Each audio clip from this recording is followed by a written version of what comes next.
Hey guys, tonight we're unwrapping one of the softest, whitest, most cheerful con jobs in American history. The squishy little loaf that promised to build your children's strong bodies 12 ways while quietly leaving most of the actual nutrition somewhere back at the mill. Not with lies, not with poison, not with anything you could point to on the wrapper. No, with balloons, a friendly puppet, a catchy little song, and the word enriched printed in a colour so reassuring it could lower your blood pressure. Quick word before the toaster pops. I'm genuinely glad you're here tonight. If this is the thing that finally walks you down into sleep, leave a like on the way past, tap subscribe, and drop a line below about the one food your mother swore up and down was good for you that absolutely was not. Statistically, a few of you are listening with a loaf of white bread in the kitchen right now, slowly outliving everything else in there, so get comfortable. Pillow squared, blanket hauled up to your chin, the room dim, like you're hiding from a 1950s advertising executive who has just noticed you haven't bought the correct bread. Ever stop to wonder how flour gets that white? Who decided dogs were a good way to test it? Why a wooden puppet was a trusted nutrition authority, what tissue respiration is, and why it counted as a whey. Could you survive a marketing campaign aimed at people too young to read? And what exactly is keeping that loaf from going moldy for an entire week? Congratulations! You just woke up in suburban America, 1955. Your apron is crisp, your toaster is gleaming, and there is a balloon-covered loaf on the counter promising to raise your children for you. Your mother is unimpressed. Good luck. You are awake before the rest of the house, standing at the counter in the cold blue dark, building the day's sandwiches before anyone else has stirred. The loaf is already open. The slices come out identical, soft, and perfectly square, which is the entire point of buying them this way.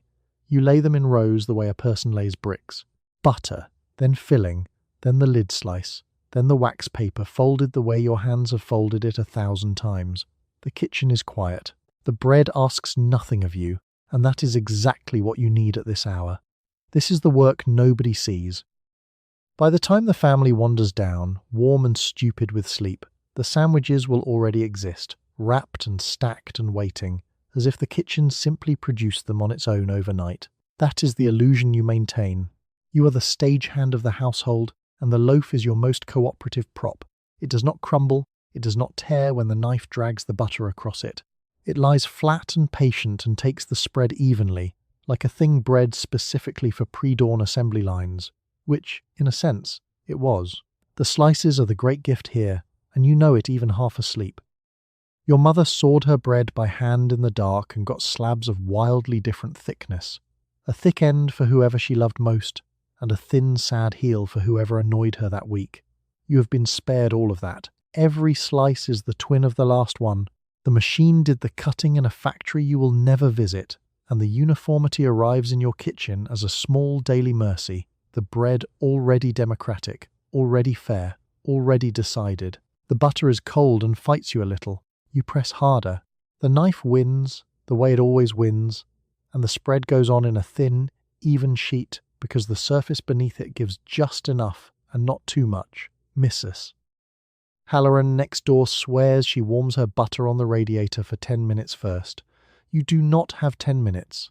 You have a loaf, a knife, and a window of darkness before the first alarm, and the bread meets you exactly where you are. The fillings vary because the people vary. Your husband gets the substantial one, the one built to survive a metal pail and a long morning of being sat on. The oldest gets the same as the father because he has decided he is nearly a man and will not be packed a child's lunch. The little one gets the soft middle slices with the crust cut away because the crust, to her, is an insult and a betrayal, and you have learned that this hill is not worth dying on. 3 sandwiches, 3 negotiations, all resolved in silence at the counter before sunrise. You fold the wax paper the way you were taught, the way every woman on the street folds it, a tuck and a fold and a press, the corners squared like a tiny parcel. There is a correct way and an incorrect way, and you do it correctly without thinking, the same way you breathe. The paper crackles softly in the quiet, the little stack grows. The loaf, considerably thinner now, slumps slightly in its wrapper, having given up half its body to the cause without a word of complaint. And here is the part you do not examine, because it is too early and you are too tired and the thought is too large for the hour. You have built the entire foundation of your family's day out of a food you have never once questioned, chosen for its convenience and its softness and the cheerful promise on its wrapper. You stack the sandwiches. You wipe the crumbs. You set the kettle on. The house is still asleep, and the bread, faintly sweet and endlessly agreeable, has already done its job long before anyone thinks to thank it. You push the cart down the bread aisle of the self-service grocery, and for the first time in human history, nobody is standing there to sell you anything. There is no baker, no clerk, no counter. There is only the shelf, and the shelf is doing all the talking. The loaves are lined up in their printed wrappers at exactly your eye level, balloons and lettering facing out, waiting. You are supposed to choose. You reach the way you always reach, for the one with the coloured balloons, because that is the one you know. It was not always like this. Your grandmother bought bread from a man who knew her name, who handed her the loaf across a counter and told her it was fresh whether it was or not. You buy bread from a shelf. The whole store runs on the strange new idea, perfected by a grocer named Clarence Saunders down in Memphis years ago, that a customer left alone with the merchandise will buy more than a customer who has to ask. He turned the shop inside out, put everything within reach, removed the man behind the counter, and called it self-service. What he really invented was the silent sale. And silence, it turns out, is where the wrapper does its finest work. The package is not a wrapper at all. It is the salesman, the only one left standing, and it has been designed by people who think about nothing else. The colours are loud, the balloons are friendly. The lettering is confident. The whole loaf is built to catch your eye from 6 feet away and reel it in, and it succeeds every single week because it was engineered to succeed by men in an office, patient, funded, and relentless, who have studied your glance the way a hunter studies a deer. The shelf is arranged with the same quiet cunning. The familiar brand sits at the height of your hands and your gaze, the prime real estate, the spot you reach without bending or stretching. The cheaper loaves are banished to the bottom, down by your ankles, where reaching for them feels vaguely like rummaging. Nobody told you this. Nobody had to. The geometry of the shelf made the argument for you before you arrived, and your spine simply agreed with it. Convenience, here, is a kind of persuasion wearing comfortable shoes. The stock boy, a long young man named Dale, drifts past with a cart and faces the loaves forward, nudging each one so its bright side meets the aisle. He does this without thinking. The way you fold wax paper without thinking. He is not selling you bread. He is grooming the shelf so the shelf can sell you bread, a small unpaid priest tending the altar. He does not even glance at you. He does not need to. The arrangement is the pitch, and it goes on whether anyone is watching or not. You tell yourself you are choosing freely, and in the narrowest sense you are. No one is forcing your hand. But the loaf you reach for is the loaf the advertisements taught you, the loaf your children sang about, the loaf placed precisely where your hand would fall. The free choice was made for you weeks ago, in a magazine and a jingle and a television show, and the aisle is merely where you sign for it. It feels like a decision. It is closer to a delivery. So your hand closes on the familiar wrapper, the balloons crinkling under your fingers, and you set it in the cart on top of the eggs where it will not get crushed. You did not deliberate. You did not compare. You executed a routine that a great many clever people spent a great deal of money to install in you, and you executed it perfectly, and you feel nothing but the small satisfaction of a chore efficiently done. The shelf watches you go. It has already turned its bright face toward the next woman with a cart. You stand in front of the bread with a decision that is supposed to be simple and somehow is not. There is the cheaper loaf, the store loaf, the day-old loaf on the cart by the door. And there is the one with the balloons, the one from the advertisements, the one that promises things about your children's bones. The price difference is small. The implied difference is enormous. You understand, without anyone saying it aloud, that the loaf you put in the cart is a statement about the kind of mother you intend to be. The cheaper loaf is right there, perfectly good, a few cents less. You could take it. Nothing would happen. The children would eat it and notice nothing. And yet your hand hesitates over it the way a hand hesitates over a slightly wrong gift, because somewhere along the way the act of buying bread stopped being about bread. It became a small audition for the role of good mother, performed daily, in public, in an aisle, with no judges visibly present, and all of them somehow watching anyway. This is not an accident. This is the whole machine working exactly as designed. The advertisement spent years welding the idea of the loaf to the idea of your love, so that by the time you reach the shelf, the two are fused and cannot be pried apart. To choose the cheaper bread now feels, absurdly, like choosing to love your children slightly less, like docking them a few cents of devotion to save a few cents of money. It is a ridiculous feeling. You have it anyway. That is the point of it. Mrs. Pruitt, who you know from church, appears at the far end of the aisle with her own cart, and you feel the small involuntary recalculation that happens whenever a woman you know witnesses your groceries. You would never admit it. But your hand, which had drifted toward the cheaper loaf, drifts back toward the balloons, smooth, easy, and unhurried, as if it had meant to go there all along. The bread has become a thing you buy partly to be seen buying. Mrs. Pruitt waves. You wave. The branded one goes into the cart. What you are actually paying for, in those few extra cents, is not nutrition, and not even taste. It is reassurance. It is the right to walk out of the store with your conscience quiet, having chosen the bread that the magazines and the doctor in the white coat and the friendly puppet all agreed was correct. The bread is the cheapest part of the transaction. The peace of mind costs extra, and you pay it gladly, because peace of mind, in a house full of children and worry, is worth far more than the bread it comes wrapped around. The genius of it, if you ever stop to see it as genius, is that the company never has to say any of this. It never says, buy us or you are a bad mother. It would never be so crude. It simply stands near the idea of healthy children year after year smiling until standing near the idea becomes the same as causing it in your mind. Guilt does the rest of the selling for free. A tireless little employee who works your conscience while you sleep and never asks for a raise. So you make the choice that is not really a choice, in the aisle that is not really neutral, paying the premium that is not really for the bread. You feel the small warm click of having done right. And the remarkable thing, the thing you will not understand for 20 more years, is that the cheaper loaf and the balloon loaf were very likely milled from the same pale stripped flour, enriched with the same 4 nutrients, baked to the same soft white nothing. You paid extra to feel like a better mother. The 2 loaves were practically sisters. Only one of them had learned how to dress. You turn the loaf over in your hands at the kitchen table and read the wrapper the way you read things you trust completely.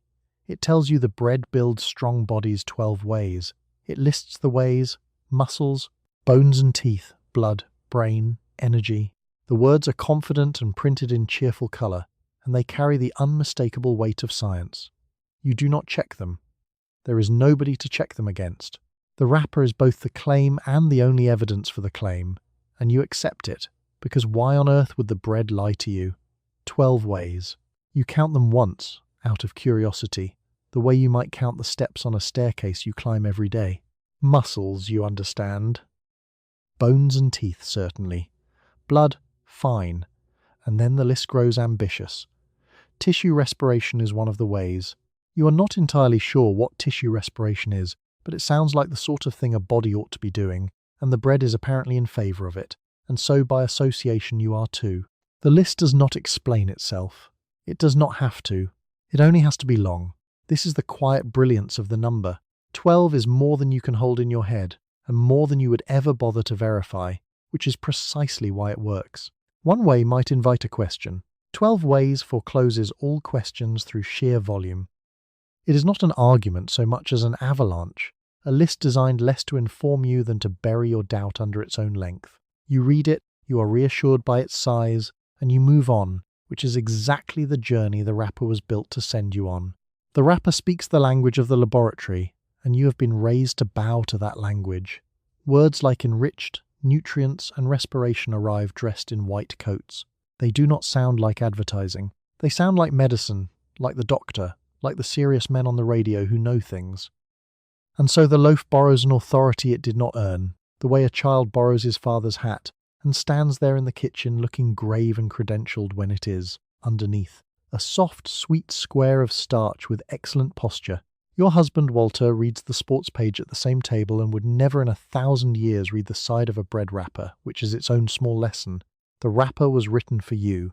The promises about growth and bones and brains were aimed precisely at the person doing the buying and the feeding and the worrying, and that person is you. The men who wrote it knew exactly whose eyes would land on the word enriched and feel something soften.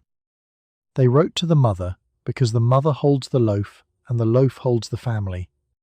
And here is the thing the wrapper never prints, the thing that would never fit among the balloons.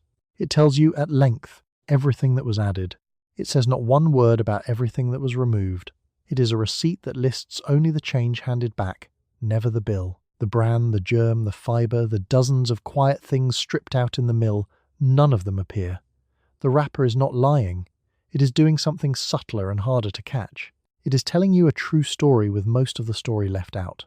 You fold the wrapper closed and set the loaf back in the box, satisfied, the way reading a trusted thing leaves you satisfied.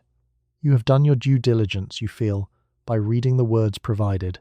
It does not occur to you that reading the words provided is not the same as knowing that the wrapper is a closed loop, the claim and its only proof printed by the same cheerful hand. The bread builds strong bodies 12 ways. It says so right there. And in 1955, at your own kitchen table, there is simply no one in the room to say otherwise. You keep the loaf in the box on the counter, and you have noticed, without quite letting yourself dwell on it, that the bread lasts. It lasts in a way your mother's bread never lasted. A homemade loaf went hard and then green within days, the way bread had behaved for the entire span of recorded time. This loaf does not. You buy it on Monday and it is still soft on Sunday, still pale, still yielding, faintly sweet, exactly as it was. You tell yourself this is simply progress, and you close the lid. The bread box is a small theatre of comparison, because other things live near it and other things behave honestly. The butter softens and sweats. The milk turns in less than a week and announces it loudly. The bananas on the sill go from green to brown to a sort of weeping black, racing through their whole short lives in front of you. And in the middle of all this ordinary decay sits the bread, serene, unbothered, soft as the day you brought it home, like a guest at a funeral who simply refuses to acknowledge that anyone has died. Your mother's bread had a temper and a deadline. It demanded to be eaten. Day 1 it was glorious, day 2 it was fine, day 3 it was toast or it was nothing, and day 4 it was a brick you could have used to prop open a door. There was a clock inside it, a loud one, and the whole household heard it ticking. This bread has no clock. Or if it has one, the clock has been quietly disabled by something you cannot see, and it will sit there soft, still and patient long after good manners suggest it should have given up. The something, though you do not know its name, is in there working. It is a preservative, a quiet chemical chaperone whose entire job is to stand between the bread and the mould and politely turn the mould away at the door. It is very good at its job. It works around the clock, asks for nothing, and never appears on the cheerful front of the wrapper, because freshness that lasts a week sells beautifully, and freshness that lasts a week because of an additive sells less beautifully when you put it that way. Your neighbour Mrs. Halloran considers the long life of the loaf one of the great blessings of the modern age, and in the practical sense she is right. She tucks her loaf into a tin box with a sliding lid, pats it like a sleeping cat, and counts on it being there, intact, whenever she needs it across the whole long week. No waste. No racing the clock. No throwing out a green heel on a Thursday. For a woman stretching a budget across a family, a loaf that refuses to die is not a mystery to be solved. It is money that stays in the jar. And yet, on a quiet afternoon, alone in the kitchen with the loaf, you have the small, uninvited thought. You have wondered, just for a second, what exactly is in this bread that makes it so unwilling to do the one honest thing that all food eventually does, which is spoil. Real food rots. Real food is in a hurry. A thing that sits soft and bright for a week, outlasting the milk and the meat and the fruit, is either a miracle or a manufacture, and you suspect, somewhere you do not look directly, which of the two it is. Then the kettle whistles, or a child calls, or the day simply resumes its forward motion, and the thought folds itself back up and goes away. You close the lid of the box on the patient little loaf. It will be there tomorrow and the day after, soft and pale, outliving everything fresh around it. You have decided to call this convenience. It is convenience. It is also, if you ever cared to finish the thought, a small daily demonstration of just how far this bread is from anything your mother would have recognized as bread. You drop 2 slices into the chrome pop-up toaster and wait for the morning's small mechanical ceremony. The slices fit the slots perfectly, because the bread and the appliance were practically designed for each other, evolving side by side like 2 creatures in the same pond.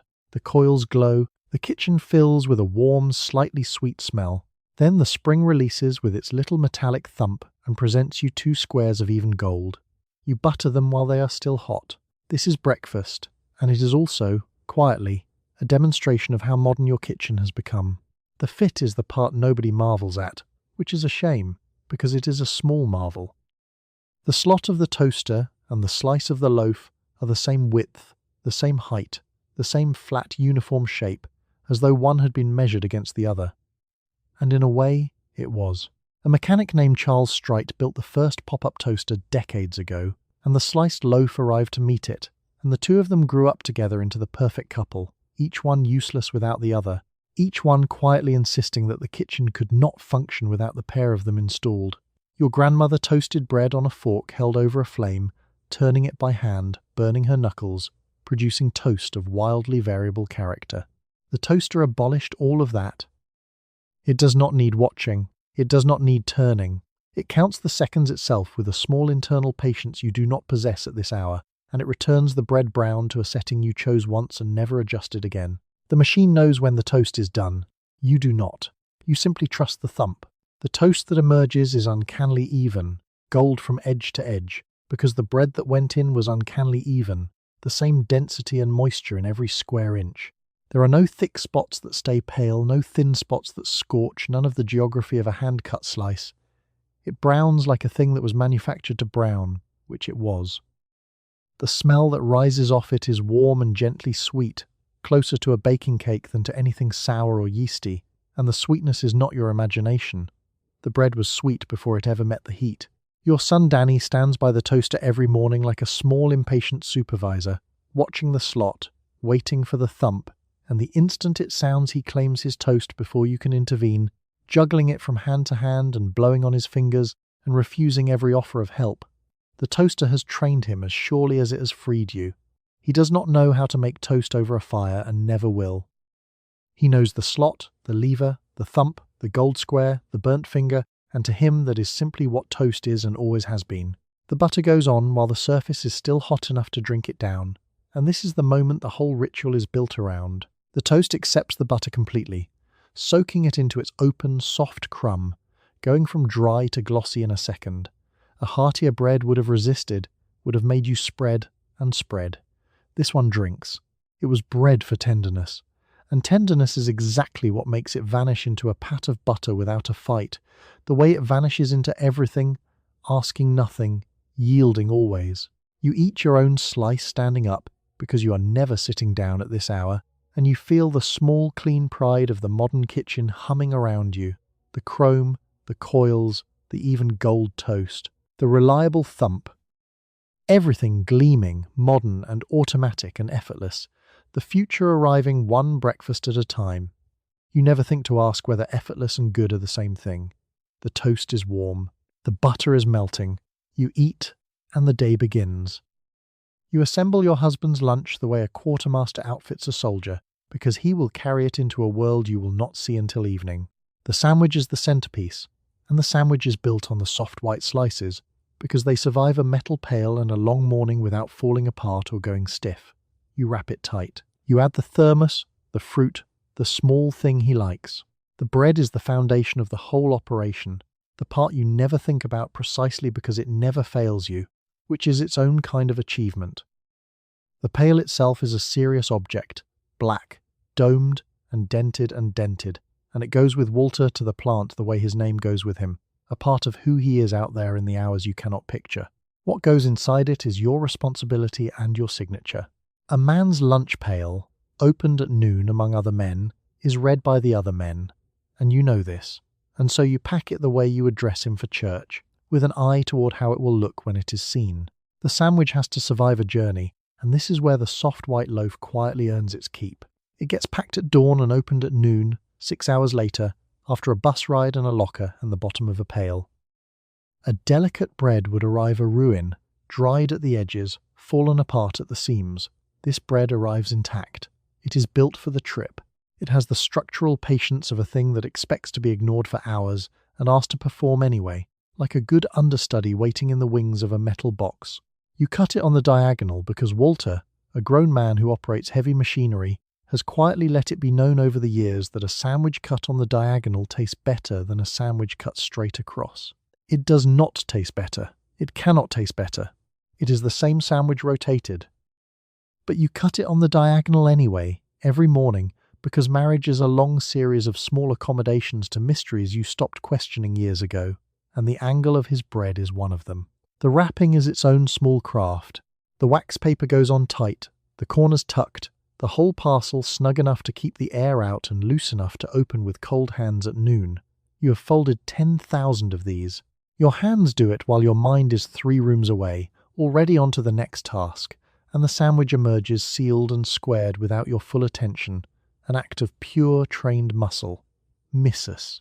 Halloran ties hers with a bit of string. You consider this showing off, and you would never say so. What you are really packing, under the diagonal cut and the tight wax paper, is a small daily reassurance that you sent him out fed and cared for, that whatever the day does to him, at least at noon there will be a decent lunch, and the evidence of a wife who thought about him at dawn. The bread cannot know. It carries all this. It is only soft white starch, the cheapest reliable thing on the grocery list. But it's been recruited into the role of devotion, the way it gets recruited into every role, asking nothing, holding the filling, surviving the pail. You snap the pail shut and set it by the door where his hand will find it. He will take it without a word and bring the empty thermos home without a word, and the whole transaction will happen in silence for 40 years. A sandwich sent out and a clean pail returned, the most reliable correspondence of the marriage. The loaf is the medium of it. You think nothing of the loaf. That is precisely how thoroughly it has won, by becoming the one thing in the lunch you never once have to worry about. You learn what your children want from the bread by way of the television in the front room, where a man and a wooden puppet have been discussing your grocery list without your permission. The children come into the kitchen already knowing the brand by name, already singing the little tune, already certain about which loaf is the correct loaf. They did not learn this from you. They learned it from the same friendly broadcast that taught them to want everything else, and now they are negotiating with you on its behalf, small and determined and fully briefed. The man on the screen is Buffalo Bob, and the puppet is a freckled wooden boy, and between them they command the absolute loyalty of every child in America at 5 o'clock. The children sit cross-legged on the rug, faces tilted up, utterly devoted, and into that devotion the show pours its message. The bread builds strong bodies, says Buffalo Bob, cheerfully, to a room full of people who cannot yet tie their own shoes. They believe him completely. They would believe him if he told them the moon was a biscuit. Think about the arrangement for 1 second, which you do not have time to do. A grown man and a marionette have been hired to sell bread to children too young to read, who will then carry the sales pitch into the kitchen and deliver it to the one person in the house who actually holds the money. The puppet does not sell to you. It sells to your son, and your son sells to you, and he does it for free, with total sincerity, because he does not know he is doing it. The company has recruited an unpaid salesman who sleeps down the hall. Danny arrives at the counter and does not ask whether you will buy the bread. He asks when. He has moved past persuasion into logistics. The brand is not a preference for him. It is a fact of nature, settled, beyond debate, handed down from the screen with the authority of Scripture. To suggest a different loaf would be to suggest a different son. He looks at you with the patient, certain, and unbothered confidence of a child who knows the broadcast is on his side, and the broadcast infuriatingly is. The little one cannot even form the full name yet and still manages to demand it, pointing at the television, then at the kitchen, then at you, connecting the three with a logic that needs no words.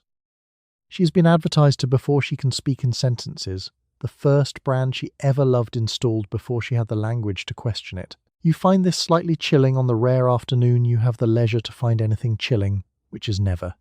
Missus. Halloran reports the same scenes in her own front room, the same devotion, the same kitchen demands, as if every child on the street received identical marching orders at 5 o'clock, which they did. There is no escaping it short of unplugging the set, and you are not going to unplug the set, because the set is also the only 30 minutes of the day in which all the children sit still in one place and make no sound. The show that sells you the bread also buys you the quiet. It knows exactly what it is trading. So you buy the bread the children saw on television, which is the bread you were going to buy anyway, which is the bread the advertisements aimed at you sold you separately, so that you and your children arrive at the same loaf from two different directions, both convinced it was your own idea. The company has you coming and going.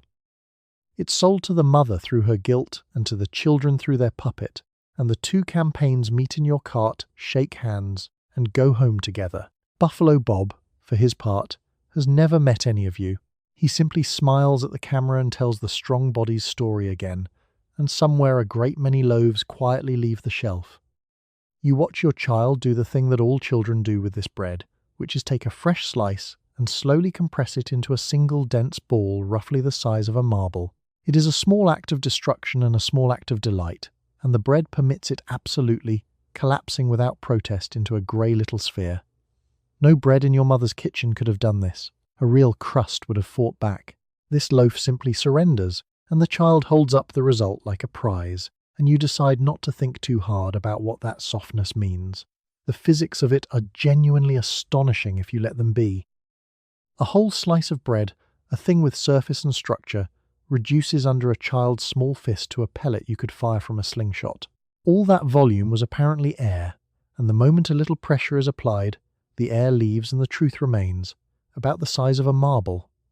The slice was mostly performance. The ball is the actual amount of bread that was ever really there. Danny is an artist of the form. He rolls the slice between his palms, working it, condensing it, until it goes from white and soft to grey and dense, a little planet of compressed nothing. He lines them up on the table like ammunition. He has discovered, without any instruction, the central secret of the loaf, which is that it is more air than bread, and he finds this not alarming but delightful, the way children find every strange truth delightful before they learn they are supposed to be worried. Your mother's bread would have refused this game outright. It had a crust with opinions and a crumb with backbone, and a child who tried to squeeze it into a ball would have gotten a fistful of crumbs and a stern look. That bread was built to be chewed, to fight back a little, to make the jaw work for its supper. This bread has no such pride. It has been engineered to dissolve, to require nothing of the mouth, to go down soft, quick, and easy, and the squeezable marble is simply that engineering made visible on the kitchen table. The softness is the whole appeal and the whole problem at once, sitting there in the same grey little ball. The children love it because it asks nothing of them, and it asks nothing of them because there is not very much of it to ask with. Tenderness, this complete, is not a quality of good bread. It is the absence of most of the things that would have given the bread some resistance, some substance, some reason to be chewed, all of them removed somewhere upstream so the loaf could arrive, this soft and this agreeable and this easy to crush. You know, in the dim back room of your mind where you keep the thoughts you do not have time for, that a food a child can compress to a marble is a food that has been hollowed out. Real things resist. Real things have a middle. A slice that is nearly all air is a slice that gave up its middle somewhere you cannot see, and what is left is the soft, sweet shell of a bread, lovely and tender and not asking to be questioned. You sweep the grey pellets off the table and into your hand. They weigh almost nothing. That is the entire point, and also the entire trouble. Danny demands another slice to ruin, and you give it to him, because it is cheaper than an argument, and because his joy is real, even if the bread is barely there. He sets to work on the new slice with the focus of a sculptor.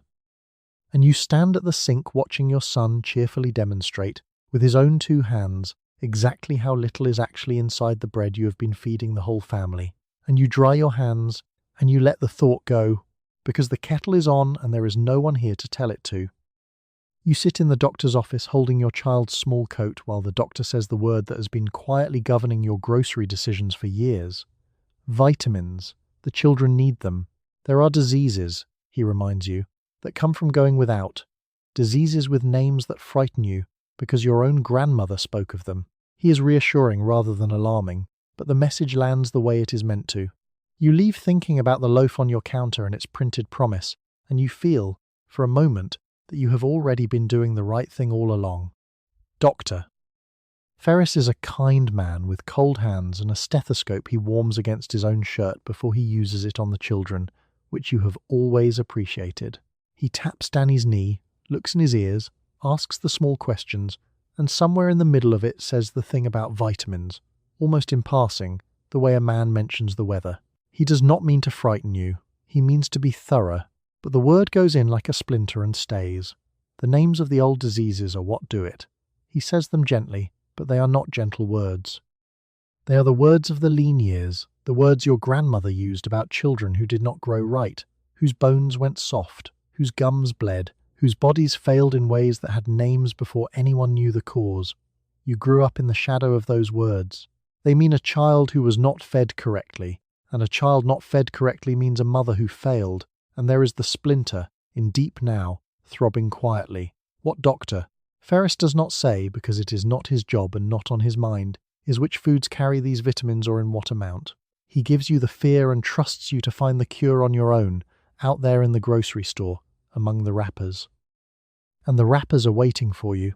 The fear he hands you in the office is the exact fear the loaf was designed to answer, and the two of them have never met and yet work together perfectly. The doctor opening the wound and the wrapper selling the bandage. So you walk out of the office carrying the small coat and the large worry, and the worry attaches itself, as it always does, to the loaf. The bread says enriched. The bread says it builds strong bodies. The bread lists the vitamins by their effects, muscles and bones and blood, the very things Dr. Ferris poked and measured an hour ago. In your mind, the doctor and the wrapper begin to sound like the same voice, two grave authorities in agreement, and against two grave authorities in agreement a tired mother does not argue. You feel, walking to the car, a small, clean wave of relief, because you have been buying the enriched loaf all along. You are ahead of the worry. You solved the problem before the doctor even named it. The bread on your counter is already standing guard against the diseases with the frightening names, already doing its 12 ways, already keeping your children safely on the right side of the lean years. The relief is genuine. It is also, though you cannot see it, the precise emotion the whole arrangement was built to produce in you. What none of it tells you, not the doctor, and certainly not the wrapper, is that the 4 nutrients added back to the bread are a thin, partial, and belated answer. That enriched white bread is no special shield, that the loaf is closer to the problem than the cure. You do not learn this in the office. There is no one in the office to teach it. There is only Dr. Ferris with his warm stethoscope and his kind cold hands and his casual frightening word, and the loaf at home with its cheerful promise, and you in the middle holding a small coat, deeply relieved to have already done the thing you only think you have done. You find that the song has gotten into the kitchen and will not leave. It came in through the radio and then the television, a bright little tune about the bread, and now you hum it without deciding to, while you wipe the counter, while you wait for the toast, while you do the 100 small tasks of the day. Your children sing it too. It is shorter than a prayer and stickier than honey, and it has installed itself in the household the way a relative might, without an invitation and without any apparent plan to leave. You did not choose to learn it. Nobody sits down to memorize a jingle. It simply enters through the ear, over and over, in the small gaps between the radio programs, until one day it is just there, lodged, permanent, part of the furniture of your mind. You catch yourself humming it over the dishpan and stop, faintly embarrassed, as if caught talking to yourself. Except you are not talking to yourself. You are quietly advertising bread, to your own empty kitchen, for free.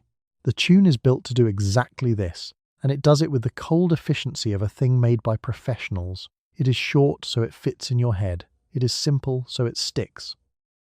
It rhymes the brand with something cheerful, so the brand rides into your memory on the back of the rhyme and refuses to get off. Somewhere a man was paid a good salary to write a song whose only purpose was to colonize the minds of housewives over their sinks, and the man earned every cent, because here you are, humming. The children have it worse, or better, depending on how you look at it. They sing the whole thing, all the way through, with the words, in the bath, in the yard, in the back of the car, the way they sing the songs they actually like. To them, it is not an advertisement. It is just a song they know, indistinguishable from a nursery rhyme, learned the same way, sung with the same innocence. They are walking billboards who think they are simply being children, and they will carry this tune for 60 years, long after they have forgotten why. Mrs. Halloran's children sing it. The children 3 houses down sing it.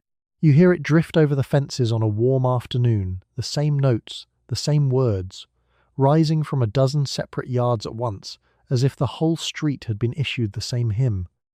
There is something almost eerie about it when you stop to listen, this small song escaping out of every house on the block, but you do not stop to listen, because you are humming it yourself while you peg the wash to the line. The jingle works on you precisely because it does not feel like work. An advertisement in a magazine announces itself. You know you are being sold to, and some small part of you keeps its guard up. But a song slips past the guard entirely. It does not argue. It does not claim. It just lodges, cheerful, wordless, and warm. And by the time you are humming it at the sink, the selling is long over and won, conducted entirely without your notice, in a part of you that has no defences because it never expected an attack. So the bread has gotten not only into your cart and your bread box, but into your actual head, into the idle hum of your hands at the counter, into the songs your children carry into sleep. It is no longer a product you buy. It is a tune you cannot evict, a small bright tenant rent-free in the back of your mind, singing its own praises in your own voice whenever your attention wanders. You wring out the cloth. You hum the last bar without meaning to. The bread, somewhere, is very pleased. You notice, when you're in her kitchen for coffee, what your neighbour keeps in her bread box, because this is the kind of thing women notice about each other in this decade, whether they mean to or not. She has the same loaf you have, the same balloons, the same brand. This is reassuring and also slightly competitive, like discovering you have both chosen the same hat. You are running the same household by the same instructions, sourced from the same advertisements, and the matching loaves on the counter are a quiet confirmation that you are, at least, doing what everyone else is doing. Missus. Halloran pours the coffee and you do the thing you always do, which is read her kitchen while pretending to admire her curtains, the brand of her flour, the arrangement of her cans, what sits on the counter and what is hidden in the cupboard. It is not nosiness exactly, it is reconnaissance. Every woman on the street is quietly auditing every other woman's kitchen, comparing notes she will never speak aloud, and the bread box is one of the first things the eye goes to, because the bread box tells you what kind of mother lives here. The matching loaf settles something in you. If Mrs. Halloran, who you consider a sensible, capable, and shrewd woman, keeps the same balloon-wrapped loaf you keep, then you have not gone wrong. You are inside the herd. You are doing the normal thing, the safe thing, the thing that requires no defense. There is enormous comfort in this, the comfort of the matching hat, and you feel it spread warm through your chest over the coffee, the relief of a choice confirmed by a witness you respect. But underneath the comfort runs the thin competitive wire that runs under everything on this street. Because if her loaf matched yours, the next glance is at whether her counter is cleaner, her cans straighter, her children quieter, her curtains newer. The matching bread is the baseline, the price of admission. And above the baseline, the quiet contest goes on forever, measured in 1,000 details neither of you will ever name. You admire the curtains out loud. You both know the curtains are not really what is being discussed. The company, of course, adores this. It could not buy a better salesman than the silent pressure of the woman next door. Every matching loaf on every counter makes the next matching loaf more certain, because no woman wants to be the one whose bread box holds the wrong thing, the cheap thing, the strange dark thing nobody else has. Conformity does the selling that advertising starts. The balloons got into one kitchen, and the kitchens did the rest, each one quietly enforcing the brand on the next. A chain of glances and coffee cups stretching down the whole block. You think about your own bread box as Mrs. Halloran refills the cups, and you are glad, genuinely glad, that what sits in it would survive her eye as easily as her loaf survives yours. There is nothing in your kitchen that would mark you as having fallen behind or struck off on your own. You match. You belong. The relief of belonging is real and large and a little embarrassing, and you would never confess how much of your grocery list is shaped by the imagined judgment of the women you have coffee with. And so the loaf travels down the street not on its merits, which are few, but on its ubiquity, which is total. It is the right bread because everyone has it, and everyone has it because it is the right bread. A perfect closed circle with no door marked exit. You finish your coffee. You praise the curtains one last time. You walk home past a row of kitchens you cannot see into but can confidently guess at, each one holding, you are nearly certain, the same soft pale loaf, the same cheerful balloons, the same quiet agreement that this is simply what bread is now. You bring something to the school bake sale, and you face the small social mathematics of whether to bake it yourself or buy it ready-made. The mothers arrange their offerings on the long folding table, and an unspoken ranking takes shape among the cakes and the cookies and the neat store-wrapped loaves. Homemade signals one kind of devotion. Store-bought signals another, more modern kind. Nobody says any of this out loud. The table simply sorts itself. Everyone reads the result instantly, and you place your contribution where you think it belongs and hope you have judged correctly. The folding table in the school gymnasium is a battlefield disguised as a charity event. Each dish is a small flag planted by the woman who brought it, an announcement of how much time she had, how much skill, how much she cared to spend on a Tuesday. Mrs. Pruitt's layer cake, 4 inches tall and frosted by hand, says one thing very loudly. The cellophane-wrapped bunt from the bakery counter says another. Both will sell. Only one of them will be talked about in the parking lot afterward. You stand at the table doing the arithmetic every mother does. Homemade is the higher virtue, the old virtue, the proof that you have hours to give and hands that know how. But homemade is also a quiet accusation aimed at the women who bought theirs, and you are not always sure you want to be the one making accusations. The modern woman, the magazine keeps telling you, is liberated by convenience, freed from the oven, too busy and too forward looking to spend a morning creaming butter. The magazine and Mrs. Pruitt are not in agreement, and you are caught between them with a plate. The interesting thing, the thing nobody at the table will say, is that the line between homemade and store-bought has gotten blurry in a way that suits the bread company perfectly. The cake Mrs. Pruitt is so proud of began with a boxed mix. The cookies on the blue plate were bound together with the same enriched white flour that fills the loaf in everyone's bread box. Half the homemade on the table is industrial product dressed up at home and passed off as labor. The factory got into the baking before the women ever turned on their ovens, and no one mentions it, because mentioning it would spoil the whole performance. You settle your own offering into a modest middle spot, neither boasting nor apologizing, and you watch the other mothers read it in a single glance, file it, and move on. The judgment is instant, silent, and final, the way it always is. A nod from Mrs. Pruitt means you have cleared the bar. A particular small smile from Mrs. Halloran means you have perhaps cleared it too easily with something bought. You return the smiles. You have been doing this dance since the 1st grade, only the table has changed. Underneath the whole gentle, bloodless contest sits the thing none of these women can quite afford to look at, which is that the food they are ranking each other over is, in nutritional terms, mostly the same pale stripped flour wearing different costumes. The proud homemade cake, the lazy store-bought loaf, the cookies, the bunt, all of it built on the same hollow white base, all of it sold to all of them by the same companies, all of it ranked anyway with great seriousness on a folding table in a gymnasium. The contest is real. The difference it measures is almost entirely manners. The sale ends, the money goes to the school, the plates go home empty, the verdict's delivered. You carry your clean plate to the car feeling that you have, on balance, judged the day correctly, neither too proud nor too lazy, landing safely in the middle where no one talks about you. And the bread company, which provided the flour for nearly every item on that table without appearing on a single one of them, has had, as usual, a very good afternoon that no one noticed it was having. You pack the school lunch knowing it will be opened in a room full of other children's lunches, which makes the sandwich a small public document about your household. The soft white bread is the safe choice, the normal choice, the choice that will not get your child looked at. A dark, dense, homemade loaf would mark the lunchbox as different, and children are merciless cartographers of difference.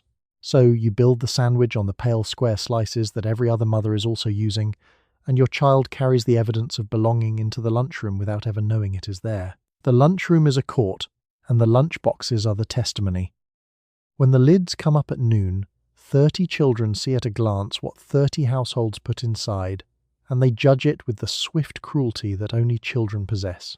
The white sandwich is invisible, which is exactly what you want. Invisible means safe. Invisible means no one points, no one asks what that is, no one wrinkles a nose at the strange dark bread from the strange quiet house. You have packed your child a sandwich engineered to attract no attention. You remember dimly the children in your own school days who carried the wrong food, the heavy loaves and the foreign smells from the houses that had not yet smoothed themselves into the American shape. You remember how those lunches were treated.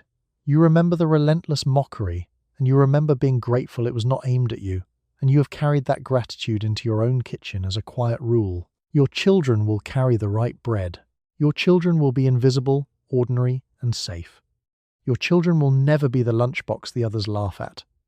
The Kowalski boy down the street is learning this lesson the hard way. His grandmother still bakes the old country bread, dark and dense and wonderful, and she sends it with him in thick, uneven slices, and the other children treat it like a deformity. He has begun, you have heard, to throw it away on the walk to school and arrive hungry rather than be seen with it. A whole grandmother's morning of real bread, tossed in a hedge, because the soft white nothing in everyone else's lunchbox has become the price of belonging. This is the part that should trouble you more than it does. The dark loaf the Kowalski boy is ashamed of is, by any honest measure, the better bread, the one with the substance, the one his grandmother's hands actually made. The pale slices your child carries with pride are the hollow ones, the stripped ones, the ones a factory pressed out.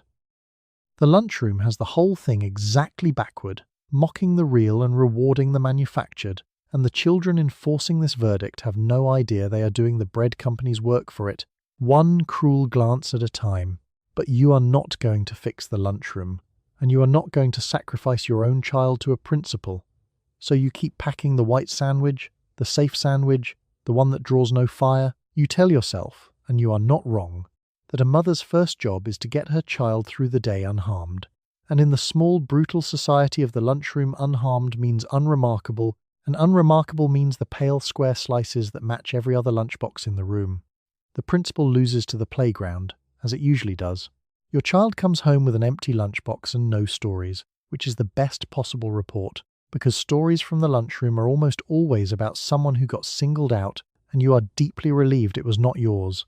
The sandwich did its job. It fed the body a little and protected the standing a great deal, and of those two jobs you suspect the second was always the more important one. You unpack the empty box, brush out the crumbs, and set it on the counter for tomorrow, when you will build the invisible sandwich again, on the same pale bread, for the same quiet reason you will never say aloud. You discover that the wrapper itself has become a thing your children collect, because the company has printed something on it that they want.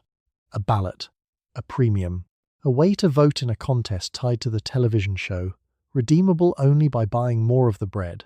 The children peel the wrappers carefully and hoard them in a drawer. You are now buying bread partly for the bread and partly for the paper around it, and you recognize, somewhere behind the daily rush, that you have been enrolled in something cleverer than a grocery transaction. The drawer fills up with flattened wrappers, smoothed, flattened, and stacked like currency, because to the children that is exactly what they are. Each one is a vote in the contest on the television show, a small token of belonging to the world of the puppet and the cheerful man, and the only place in the universe to acquire one is the outside of a loaf of bread. The company did not just sell the children a product. It turned the packaging itself into a thing worth wanting, so that even the trash has become treasure. Danny guards the wrapper drawer like a dragon. He counts his ballots. He worries about whether he has enough.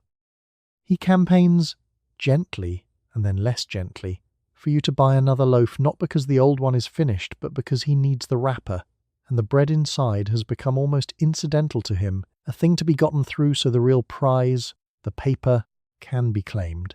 You have watched the loaf demoted in your own son's eyes from food to packaging, the wrapper promoted from packaging to prize, the whole natural order of the thing turned upside down by a contest. The arrangement is so clever it deserves a kind of horrified admiration. The company has made the children want the wrapper. The children want the wrapper from you. You buy the loaf to get the wrapper, and now you are purchasing bread on a schedule set not by hunger but by a marketing department. The pace of your grocery list has been quietly seized. You buy faster than you eat, a half-stale loaf in the box while a fresh one comes home. Also, a small boy can add another wrapper to the drawer. What the children are really collecting, though they could not say it, is membership. It is a Costco membership, except the members are too young to read. The ballot is a token that you belong to the club of the show, that you are one of the children the puppet is speaking to, that you are inside the cheerful world rather than outside it. The bread is the membership fee, and membership for a child is worth almost anything.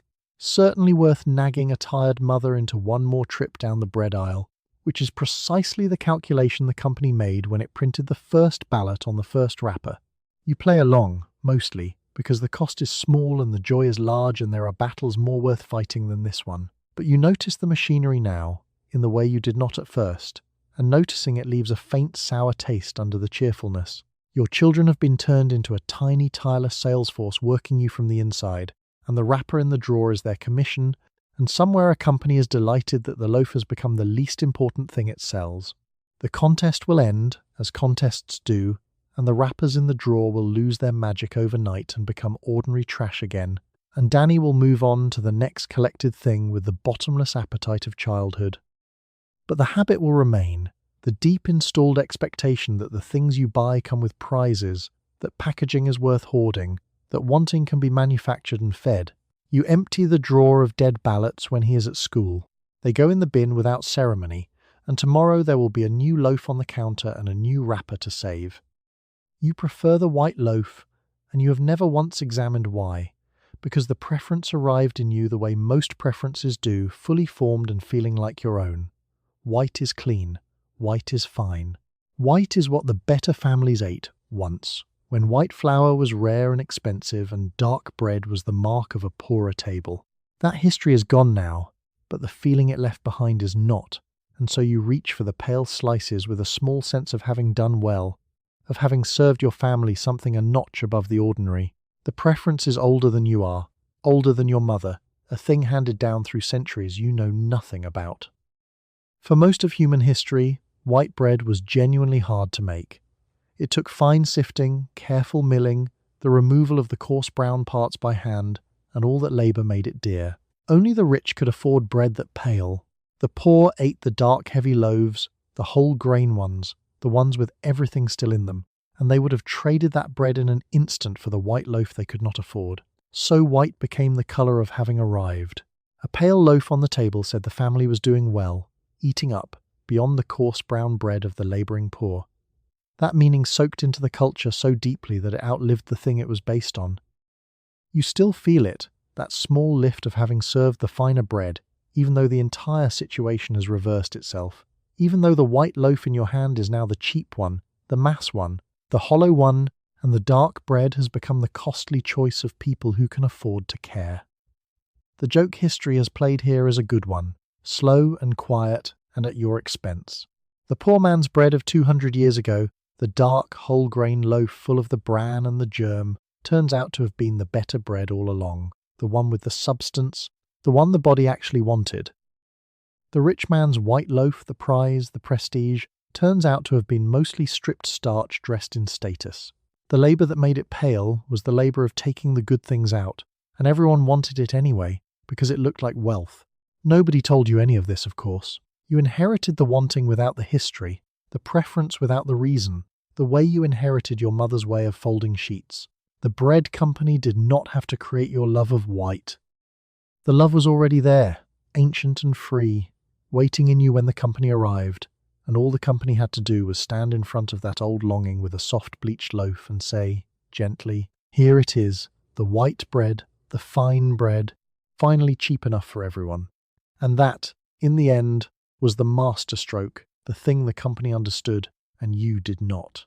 It took the one bread that the poor had always dreamed of and could never have, made it by machine for pennies, and sold it back to a whole country as a small daily taste of the good life. The prestige did the selling, the longing was already paid for. You reached for the white loaf feeling like minor royalty, and the company collected its pennies, and the old dream and the new factory shook hands over your kitchen counter. You look at the pale slice in your hand, clean, fine, and faintly sweet, and you feel what you have always felt, the small, unexamined satisfaction of the better bread, the finer table, the family doing well. It is a good feeling. It costs you nothing to keep, and so you keep it, never once noticing that the thing you were taught to want so badly was emptied out long before it reached your hand, hollowed by the very process that made it the precious colour you prefer. You set the loaf on the table when your mother visits, and you watch her look at it with the particular silence of a woman who baked her own bread for 40 years. She does not say much. She presses a slice between two fingers and feels it give. To her, bread was work, an entire morning of it, flour to the elbows and the oven roaring. To you, bread is a wrapper and a balloon and a trip to the store. She is not impressed exactly, and you find yourself defending a loaf you did not make against a standard you cannot quite meet. Your mother takes a slice and holds it up to the window light, turning it, the way a jeweller examines a stone he suspects is glass. She does not say the bread is bad. She would never be so direct. She simply examines it a beat too long, presses it once more, watches it spring back, and sets it down with a small sound in her throat that you have been interpreting since childhood and know precisely how to read. The sound means she has formed an opinion and is too polite to share it, and entirely confident you can hear it anyway. For her, bread was a skill, a thing the hands knew, a morning's labour that began with flour and yeast and ended with the whole house smelling of it. She could feel when the dough was right. She knew the oven by its heat on her face. She made bread the way her own mother made bread, and the loaf that came out was dense, chewy, and alive, and it went stale by Thursday because real things do. To watch her daughter set down a wrapped white loaf from a shelf is to watch 40 years of skill quietly declared unnecessary. You defend it, a little, because you cannot help yourself. It is enriched, you tell her. It builds strong bodies. It is modern. It is convenient. It frees you from the oven for the things a woman is supposed to do now instead. The words come out of you sounding exactly like the magazine, and you hear that they sound like the magazine, and you keep saying them anyway, because the alternative is admitting you traded your mother's inheritance of skill for a balloon and a slogan, and you will not admit that over coffee. She lets you finish. She always lets you finish. Then she presses the slice one more time, not unkindly, and says something mild about how soft it is, how very soft. And the word soft in her mouth is not a compliment. She means it has no spine. She means a child could squeeze it to nothing. She means that whatever this pale, yielding thing is, it is not what she spent her mornings making, and you both know she is right, and you both let it lie there on the table between you, unspoken and perfectly understood. The strange thing is that her instinct, which has no science behind it and never read a word about bran or germ, has arrived at the truth more surely than your wrapper ever will. She does not know what was milled out. She does not need to.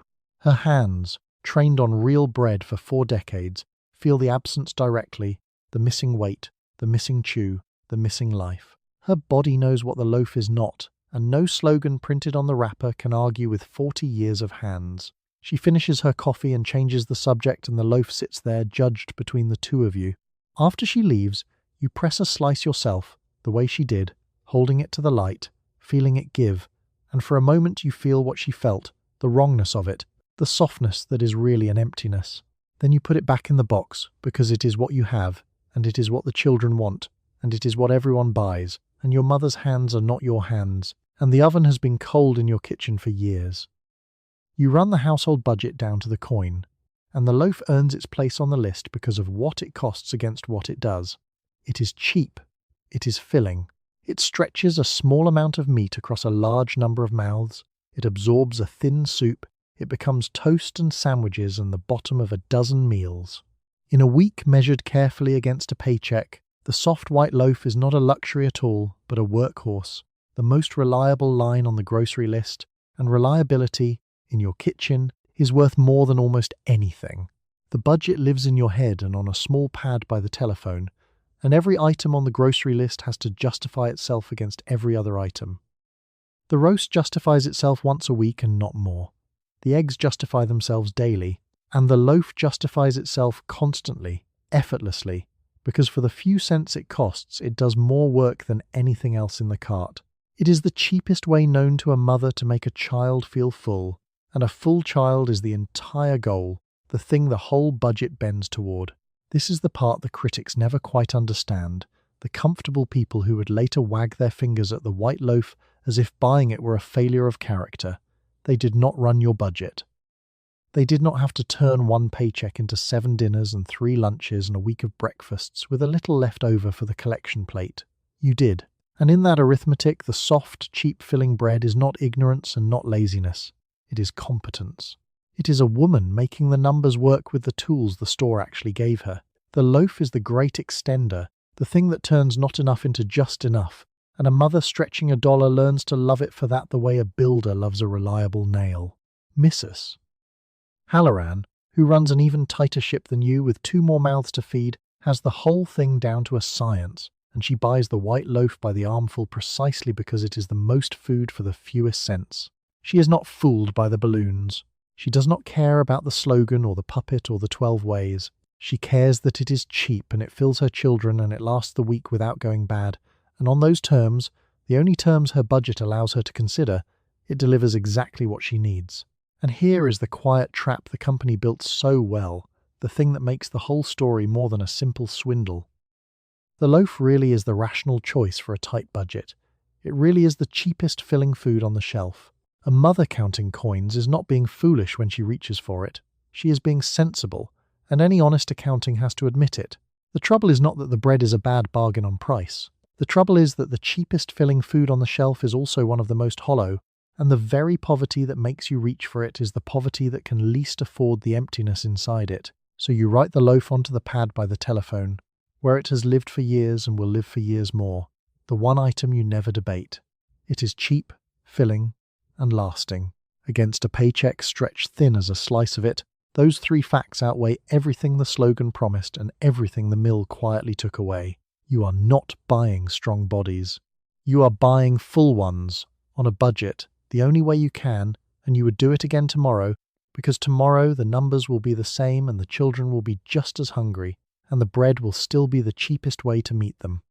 You plan the week's meals around the simple fact that bread fills people up for very little money, which makes it the quiet hero of a tight kitchen.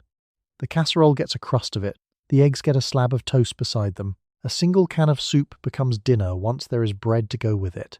You are performing a daily act of arithmetic, turning a modest paycheck into the appearance of plenty, and the loaf is your most dependable trick, expanding the table without expanding the bill, asking nothing in return but a corner of the bread box.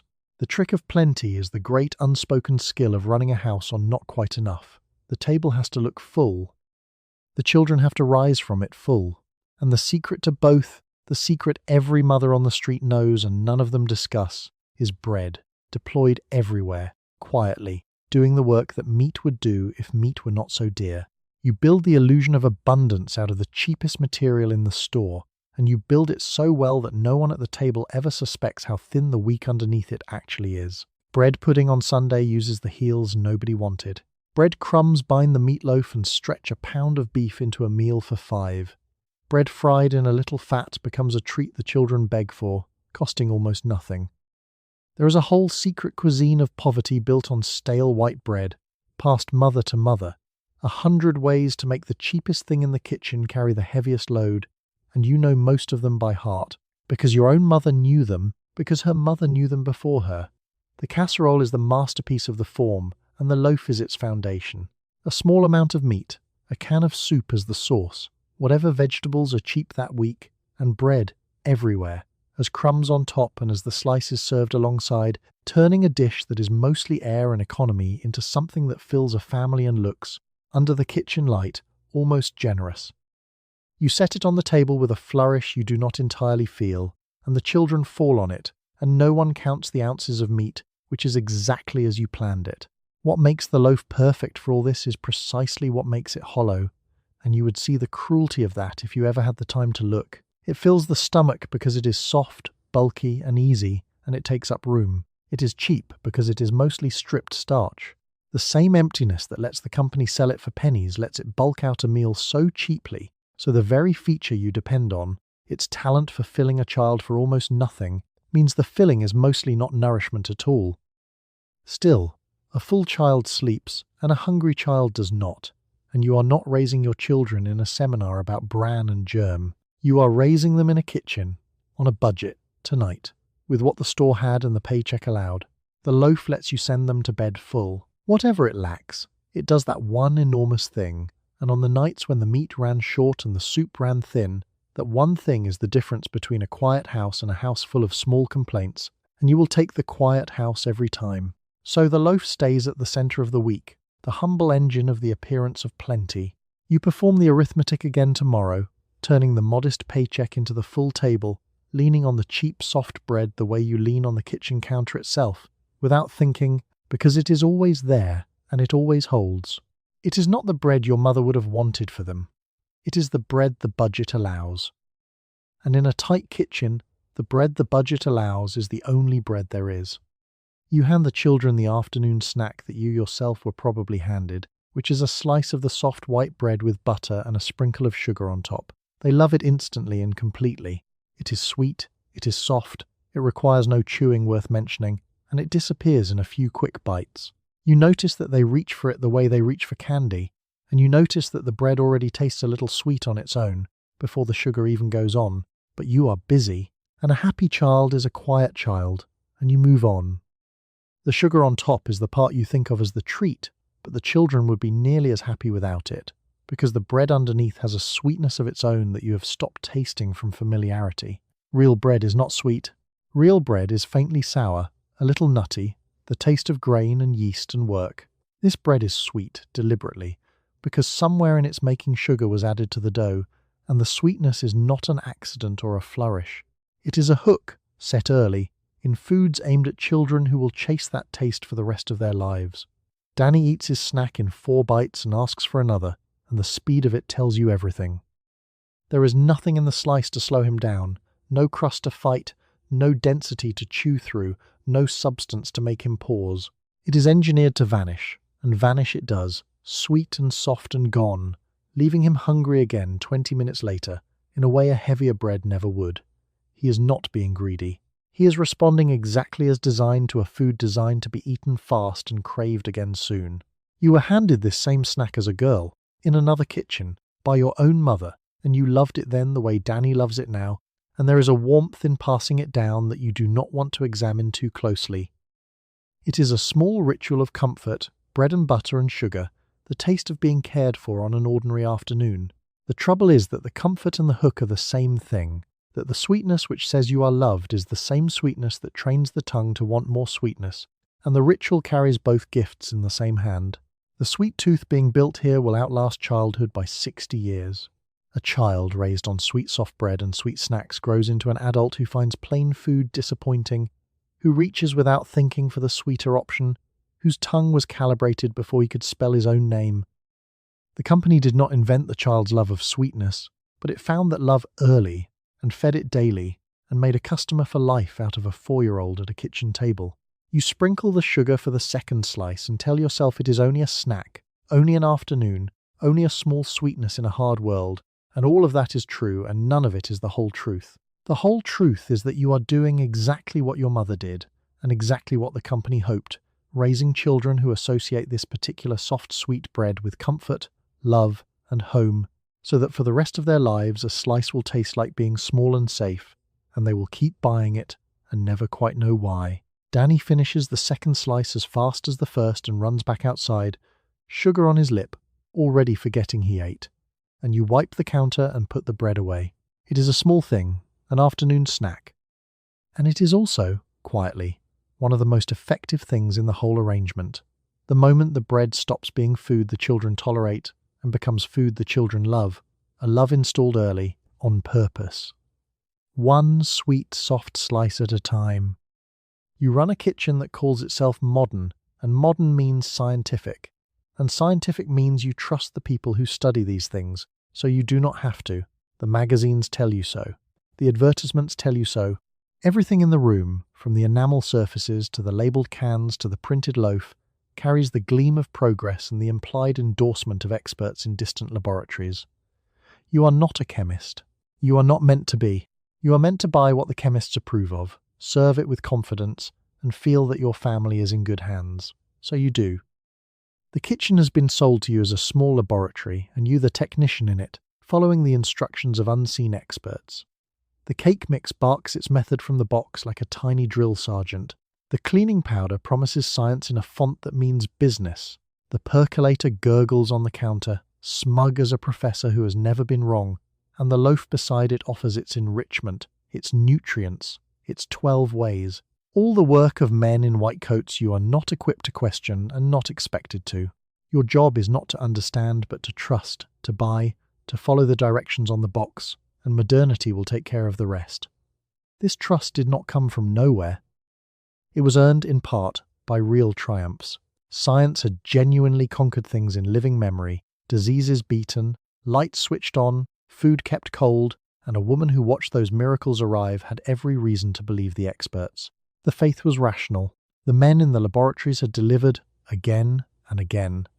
And so when they said the enriched loaf was good for your children, you extended them the same credit they had earned with the electric light and the icebox. And why would you not? The trouble is that the white coat covers a great many different men, and you have no way to tell them apart. The man who cured the disease and the man who was paid to sell you bread wear the same coat in your imagination, speak with the same authority, borrow the same word, science, to mean two entirely different things. One was seeking the truth, the other was seeking your dollar. But both arrive dressed identically, and a busy mother has no way to test which is which, so she trusts them both, because looking the same is the whole trick. The company understood this with perfect clarity. It dressed its bread in the language of the laboratory, enriched in nutrients and respiration, precisely because that language had been made trustworthy by other men doing other things. It borrowed the credit of real science to sell a soft, sweet loaf the way a swindler borrows the good name of an honest neighbor. And it worked, completely, because the trust was real and the borrowing was invisible, and you cannot resent a deception you cannot even see. So you keep your scientific kitchen, gleaming, modern and obedient, and you follow the instructions of the distant experts with the good faith of a person who has been given no reason to doubt and every reason to comply. You are not a fool for trusting. It was the sane response to a century of genuine wonders. It is only that the same trust became the most valuable thing the company could steal, a key to your kitchen handed over freely, used to let in a loaf you would have examined far more closely without the white coat on it. The magazines arrive each month with more instructions, more endorsements, more gleaming promises, and you read them at the kitchen table. Trust the experts. Buy the approved. Follow the method.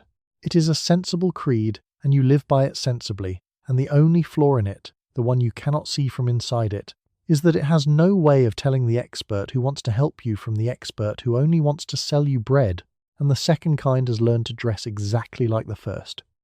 You read the word enriched on the wrapper and take it, reasonably, as a promise of abundance, because that is what the word is built to make you feel. The bread has been enriched.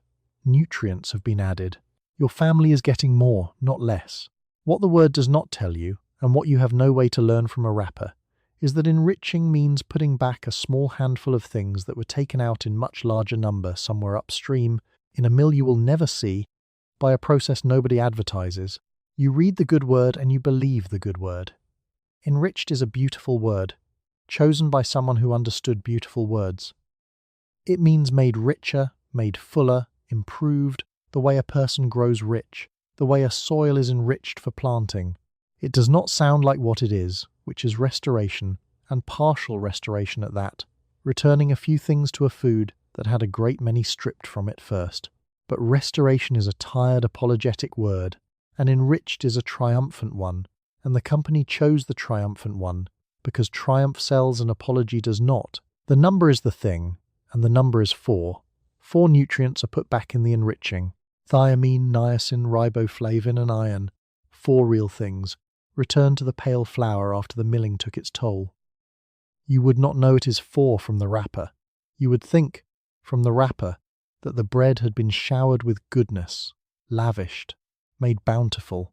4, a short list, returned, with a great deal of ceremony, to a flour that had given up far more than 4 things to become as white and soft and lasting as you like it. It is the supplement aisle of its day, except the supplement is sandwiches. Picture a man who strips your house of the furniture, the rugs, the lamps, nearly everything, then at the door sets down 4 items and hands you a card calling himself your benefactor. You would not thank him. But the mill does the same to the wheat, hands back 4 things of the many it took, calls it enrichment, and you do say thank you, because you never saw the burglary. The burglary is the part kept entirely out of sight. The bran, the germ, the fibre, the oils, the dozens of compounds in the living kernel, all of them removed in the mill, none of them mentioned anywhere on the cheerful balloon-covered wrapper. The wrapper is a receipt that records only the refund and never the charge. It tells you about the 4 things given back, and not one syllable about the many taken away, because the many taken away are the whole reason the bread is cheap and white and soft, and you cannot advertise the crime and the apology in the same breath. Your sister Eileen, who reads more than you do, told you over coffee that the enriching was not even the company's idea. It came from the government, she said, from the war years, from worried men who looked at a country living on stripped white flour and watched young men turn up sick at the recruiting office. She set down her cup, counted the 4 nutrients off on her fingers the way you count grocery money, and laughed without much humour. The company simply took that patch, she said, printed it on the wrapper, and sold the bandage as if it had always been a vitamin. So you read enriched and you feel the warm wash of abundance the word was built to give you, and you set the loaf in the box satisfied that your family is getting more. They're getting 4 things back.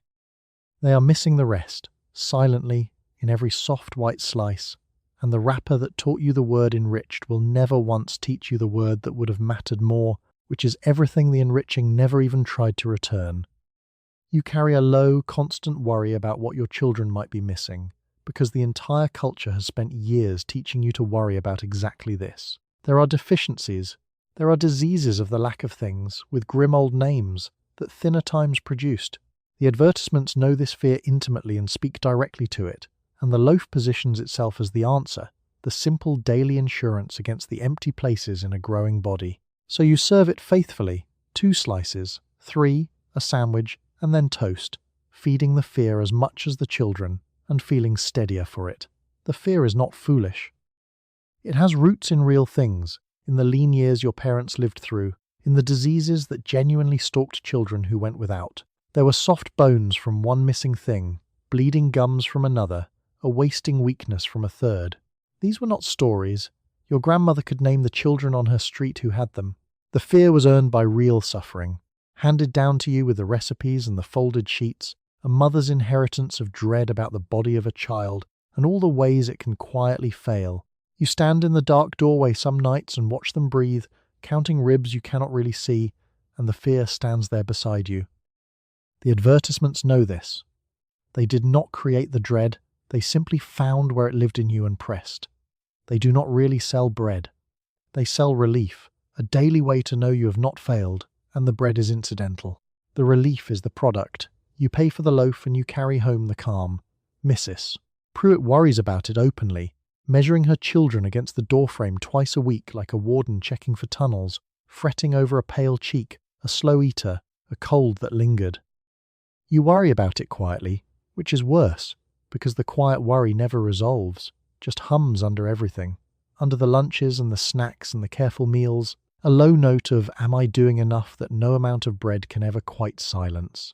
The company is not in the business of silencing it. A silenced fear buys 1 loaf. A humming fear buys a loaf every week, forever. This is the dark genius of it, the part that should make you angry if you ever had the leisure to feel angry. The bread is sold as the answer to the fear, but the bread is one of the things that built the fear in the first place. A diet leaning hard on stripped white flour is exactly the kind of diet that produces the deficiencies whose names frighten you. The loaf is sold as the cure for a problem the loaf helped cause, and the circle closes so smoothly you never once see it as a circle. So you keep feeding the children and feeding the fear, the two so tangled now you cannot serve one without serving the other. Another sandwich, another slice of toast, another small offering laid on the altar of, "Am I doing enough?" Each one quieting the dread for an hour and renewing it by supper time. The loaf is always there to be served again, always ready to be the answer one more time, always happy to take your worry and hand back, for the price of a loaf, a thin, temporary, and fragile piece. The piece is real, and you should not be mocked for buying it. A frightened mother doing her best with what the store and the magazines told her is not a figure of fun. She is the target, chosen carefully, worked on for years, sold a soft white loaf as a shield against the very emptiness it carries inside it. You serve the bread. The fear quiets, then returns. You serve it again, and somewhere a man counts the loaves that fear has sold and finds the number very good. You remember the strange winter when the government, of all things, made it briefly illegal to buy your bread already sliced. There was a war on, and somewhere a decision was made about wax paper and prices, and overnight the loaves came whole again. You stood in the kitchen with a bread knife you had nearly forgotten how to use, sawing crooked slices like your grandmother once did. The country complained loudly and immediately. The rule was reversed within weeks, and the sliced loaf returned in triumph, having proved in its brief absence exactly how necessary it had become to you. It began in the dead of winter, in January of 1943, with an order from a man named Claude Wickard, the Secretary of Agriculture, who had been handed the impossible job of running the nation's food through a war. He decided, for reasons involving wax paper and the price of bread and the demands of the war machine, that bakeries would no longer be permitted to sell their loaves pre-sliced. The slicing machines fell silent. The whole loaves returned to the shelves, and the country, to everyone's genuine surprise, lost its collective mind over the bread. You felt it in your own kitchen immediately.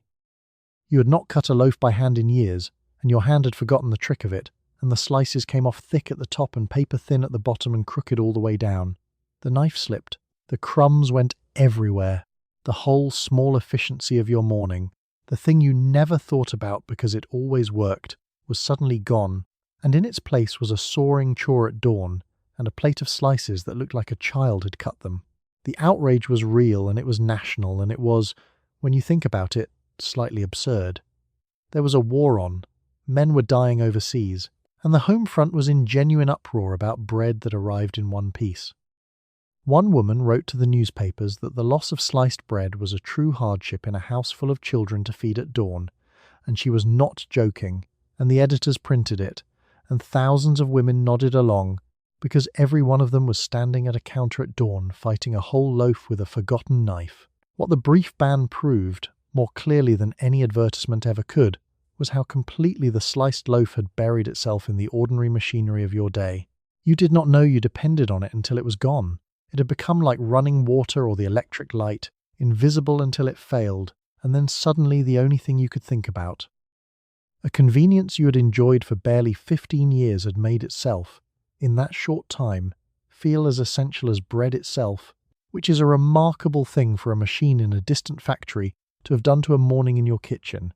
The government, faced with a revolt over breakfast, gave in with unusual speed. Within about 7 weeks the order was lifted, the slicing machines roared back to life, and the pre-cut loaf returned to the shelves to a welcome usually reserved for soldiers.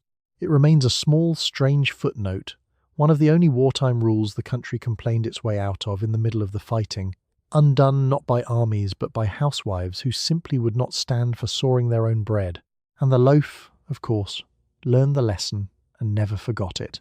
It had been taken away and frantically demanded back, and that brief absence taught the whole country, all at once, exactly how much it had come to need the soft sliced convenience it had stopped noticing. You went back to your perfect even slices and your quiet, efficient dawn, grateful, relieved, and more attached to the loaf than ever, having discovered in its absence that you could no longer quite imagine the morning without it. You have looked at that bright white slice 10,000 times and never once wondered how it got so white, because whiteness in bread reads to you as cleanliness, as purity, as the opposite of anything to worry about. It simply is white, the way snow is white, a fact of nature requiring no explanation. It does not occur to you that wheat is not actually this colour, that flour fresh from the grind is a dull, creamy yellow, and that the brilliant white in your hand is a thing that was done to the flour, rather than a thing the flour was. You butter the slice and think nothing of it. Wheat, left alone, is not white. The kernel is brown. The flour it makes is a pale, dirty cream, faintly yellow, faintly grey, the honest colour of a ground-up seed. If you had ever stood in a mill and seen the flour come off the stones, you would have seen that colour, the colour of actual grain, and the bright white in your bread box would have looked suddenly strange to you, as strange as a snow-white egg or potato. But you have never stood in a mill. You have only ever seen the flour after, when the after is all there is. The whiteness is a thing that was done, deliberately, by men who knew exactly what they were doing. Fresh flour off the grind is not only off colour, it is also, for the baker's purposes, not quite ready, a little green, needing weeks of sitting to age into something that bakes well. Weeks of sitting cost money and space, and the dull cream colour did not sell, and so the industry found a faster way to both ends at once, a chemical, added to the flour, to whiten it on the spot and to age it on the spot, two slow, natural problems solved in an instant by something poured from a drum. The chemical did its work invisibly and well, and you tasted nothing, and you saw nothing but the lovely result, the brilliant white you took for purity itself. This is the quiet irony at the centre of the bread box. The very whiteness you read as clean, as wholesome, as the safest possible sign, was not a sign of nature at all, but a sign of chemistry, the fingerprint of something added, the mark of the most processed loaf rather than the purest one. White did not mean nothing was done to it. White meant a great deal was done to it. Your eye had it exactly backward, and so did everyone's, which is why it worked. A loaf the honest colour of wheat would have looked suspect, unclean, not quite right. A loaf bleached brilliant white looked pure, clean, and safe. The dirtier looking bread was the more honest, the cleaner looking the more meddled with, and the whole country's eye, trained for centuries to prize white, reached without fail for the slice done to the most. You asked Mr.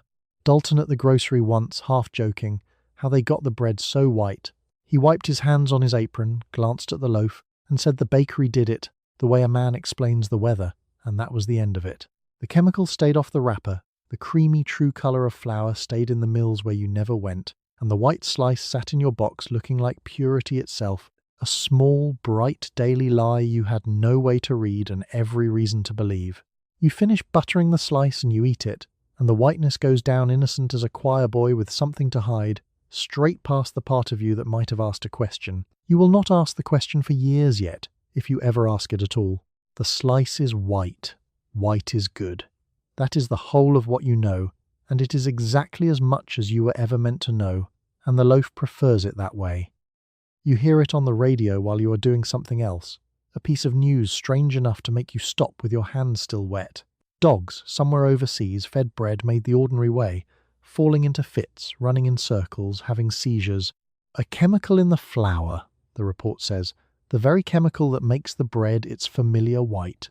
You look at the loaf on the counter, the same loaf, the same white, and a small cold thought arrives uninvited. Then the broadcast moves on to something cheerful, and the children need their supper, and you let the thought go because you have to. The story behind the radio report is stranger and worse than the few seconds the announcer gave it. A British scientist, a serious man named Sir Edward Mellanby, had been feeding dogs in the course of his research, and he fed some of them a heavy diet of bread made from the usual bleached flour. The dogs did not do well. They broke into frantic running, lost control of their own legs, fell into convulsions, the fits coming on hard and fast, and the ones that did not come out of it within the half hour did not come out of it at all. The flour, it turned out, had opinions, and the opinions were violent. The chemical was the whitening agent, the same one in the same flour that filled the same loaf in your bread box, and that is the part that puts the cold little hand on the back of your neck. It was not some exotic foreign bread that did this. It was bread made the ordinary way, the way nearly all of it was made, the way yours was made, treated with the chemical that turned 90 out of every 100 bags of flour, the bright, pure white you had been taught to trust. The dogs were a warning written in a language nobody had thought to read until the animals started to fall. You stand there with the dishcloth and you do the arithmetic no mother wants to do. Dogs are not children. A dog fed nothing but the agonized bread day after day in a measured experiment is not your son with his sandwich and his glass of milk and his 100 other foods. The dose makes the poison, and your children are not eating the dose. You tell yourself this, and it is true, and it helps, and it does not entirely chase off the cold thought lodged behind your ribs.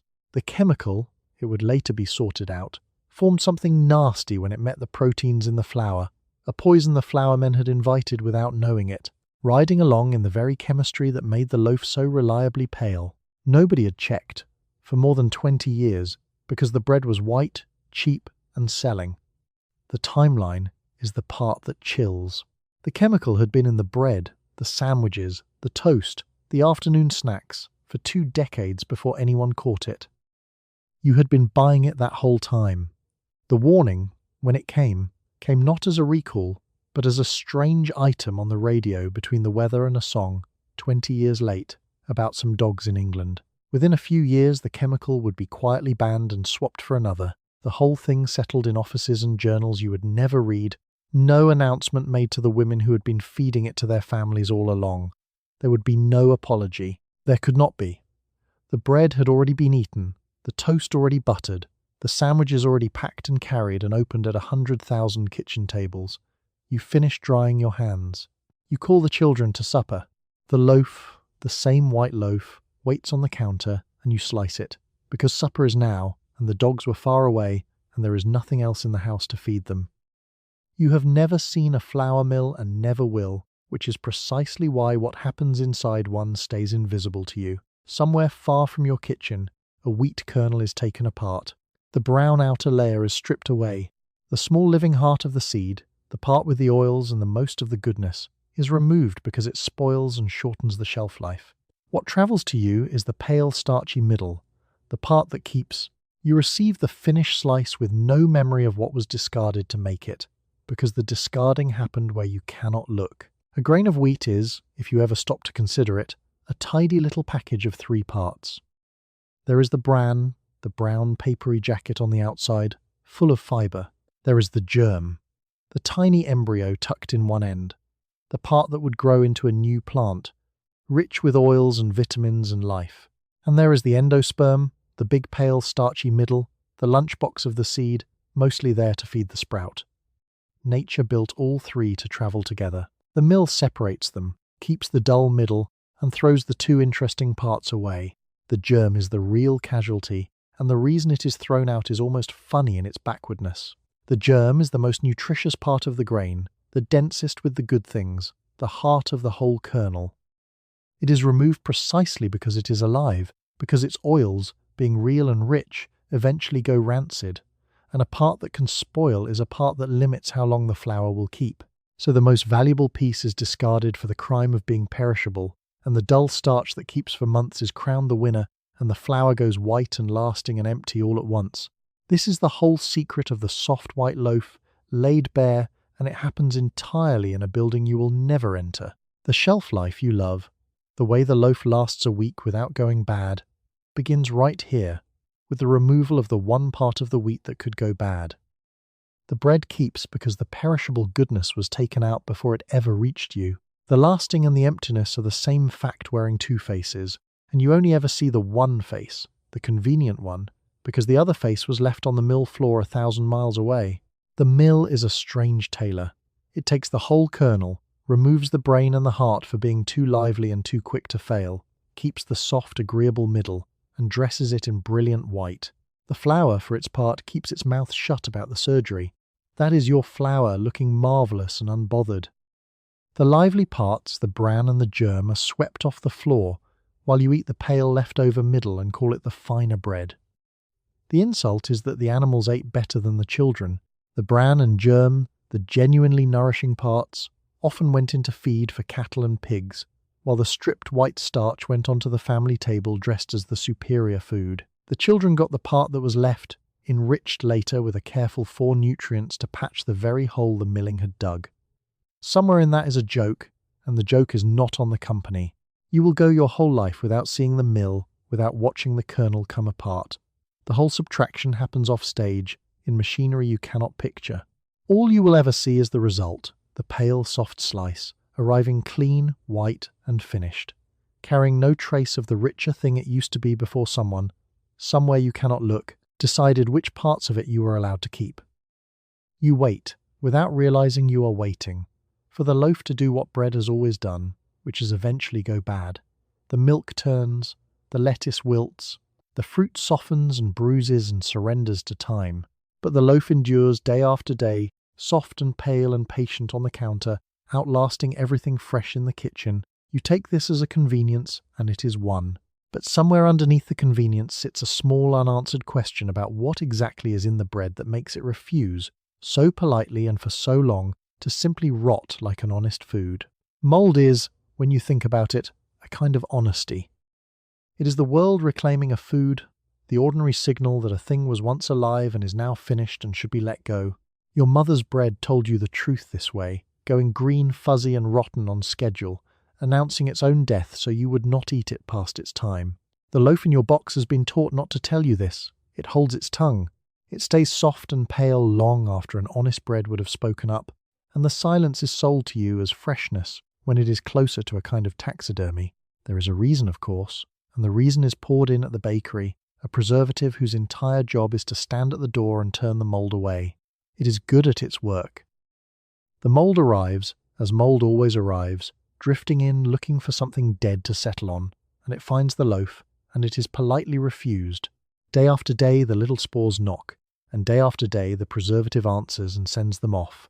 An unpaid doorman keeping a guest list you never saw written, admitting no one, ever, for a week or more. You notice it most beside something honest. A bowl of fruit goes through its whole short life on the windowsill, green to ripe to spotted to weeping, while the bread beside it does not change at all, the one thing in the kitchen exempt from time. There is something faintly unnatural in the contrast, a thing that should age refusing to age, and on a slow afternoon it can give you a small uneasy pause, the way it would unsettle you to meet a person who never seemed to age. On a Friday you pull the heel from Monday's loaf and press it with your thumb, half expecting the green, and it springs back soft and pale, a week old and perfectly fine. The preservative is not, in fairness, the villain of the bread box. A loaf that lasts the week is a genuine kindness to a tight budget, and you would miss it if it were gone. But its silence is one more thing the wrapper never mentions, and the mould staying away is also quiet evidence that this is not entirely a natural food. And that, really, is the quiet lesson of the loaf that will not rot. A food that lasts forever has been changed, and a food changed in a way you cannot see is one you have stopped being able to read. Honest bread tells you when it is done. This bread has been taught to keep that information to itself, to stay soft and silent for as long as the chemistry holds, and you have learned to prefer the silence to the truth, because the truth was always a little inconvenient by Thursday. So the loaf sits there, week after week, refusing to rot, outlasting the fruit and the milk and your own faint suspicions, and you go on calling it freshness, because freshness is the word the wrapper taught you. The mould knocks and is turned away. The bread stays soft and pale and patient, exempt, enduring, unnaturally fine. And you close the lid of the box on it one more time, telling yourself it is simply the modern world doing you a favour, never quite finishing the thought about what kind of food has to be talked out of dying. You read the advertisement in the magazine and feel it reach for something tender and private, because that is what it was engineered to do. It does not really talk about taste, or price, or even the bread itself. It talks about your children, their growth, their futures, and the quiet implication that all of it rests on the choices you make at the grocery store. A good mother chooses correctly. The ad never says the rest of that sentence out loud. It does not have to. It has located the exact spot where your love and your fear sit together, and it has pressed it gently and on purpose. The advertisement is a small masterpiece of aim. Somewhere, men in an office spent weeks deciding precisely how to make you feel, and what they decided was that the way to sell bread was not to praise the bread but to worry the mother. They studied you the way a locksmith studies a lock.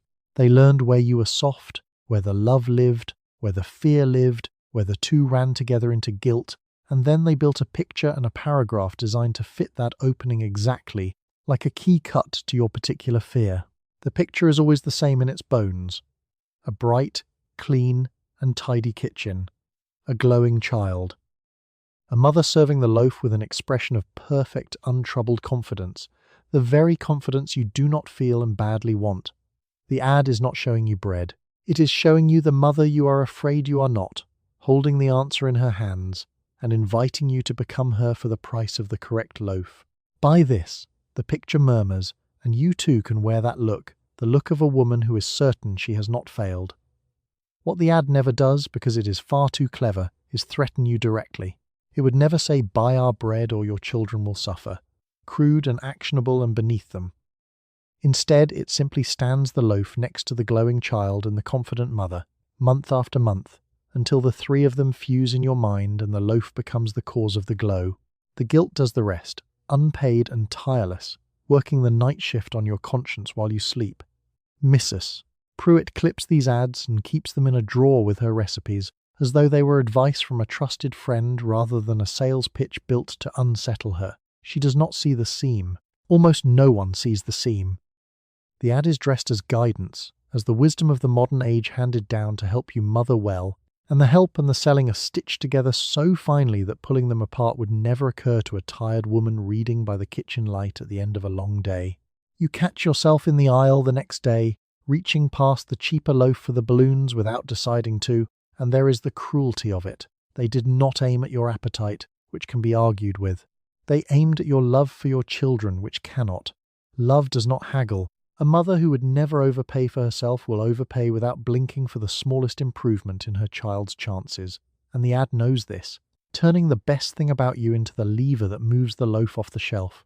So you read the advertisement and feel the soft, expert pressure of it, the tug at the tender private place, and you do not quite know you are being handled even as you are being handled with great skill. You turn the page, but the picture stays. The glowing child, the confident mother, the loaf between them, and it surfaces again next week in the grocery aisle when your hand drifts toward the balloons.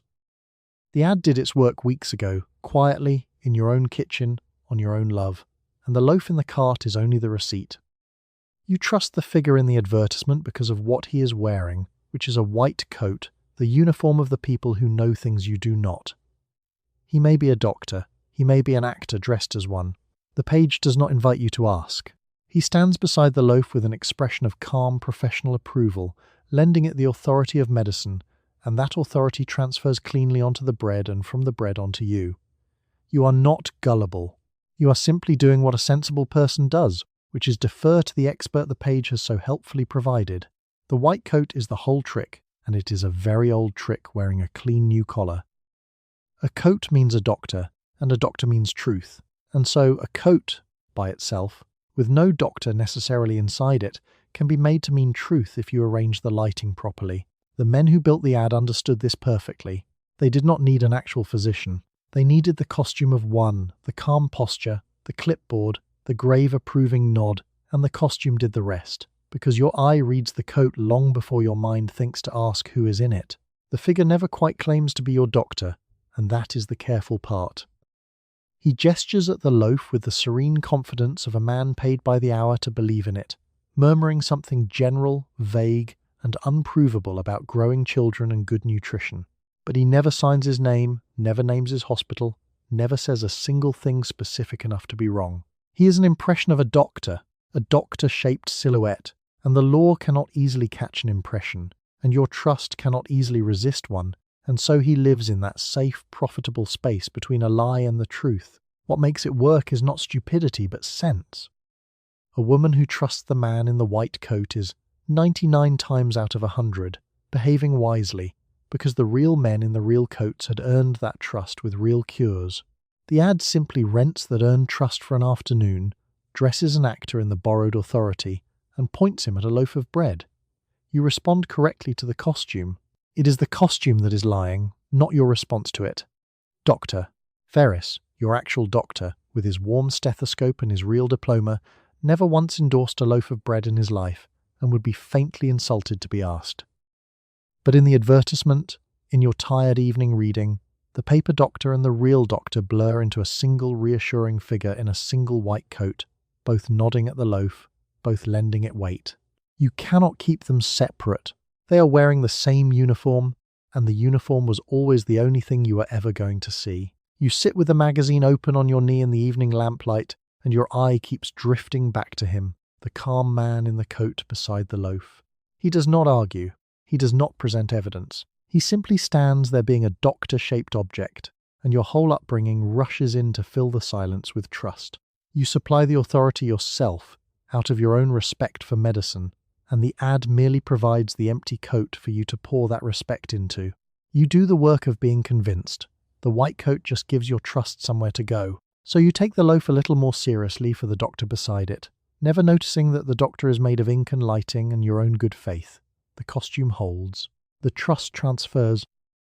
The bread acquires a borrowed dignity it never earned, and you carry that dignity home in your cart along with the loaf, having been persuaded not by a man of medicine but by the idea of one, costumed precisely, and pointed with great care at exactly the thing they needed you to believe. You buy the same loaf every week, and the sameness is the whole comfort of it. You do not stand in the aisle deliberating. Your hand goes to the familiar wrapper out of habit, so deep it no longer feels like a choice, more like a reflex, like reaching for the light switch in your own hallway in the dark. The brand has become a fixture of the household, as permanent as the kitchen table, and the weekly purchase is less a decision than a small renewal of a vow you made years ago without quite noticing you were making it. Dale, the stock boy, has started setting your loaf aside on Thursdays, because he knows your face and your basket and the exact bread your hand will reach for. That is how settled it has become. The habit is the company's true masterpiece, more durable than any single advertisement, because an ad has to work every week to move a loaf, while a habit is installed once and then runs on its own forever, free of charge, faithful as a dog. You do the work yourself now. every week, reaching for the same wrapper without a thought, an unpaid employee of your own routine, there is real comfort in it, and you should not pretend there is not.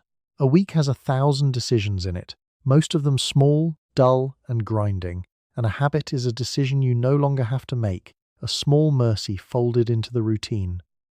The familiar loaf is one less thing to weigh, one fixed point in a week that is otherwise all weather and no map. Your hand knows where to go, your mind is freed for larger worries. The sameness is a kindness, in its way, and you lean on it gratefully.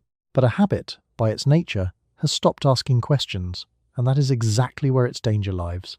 The first time you bought the loaf, years ago, you chose it, weighed it, decided. You have not decided since.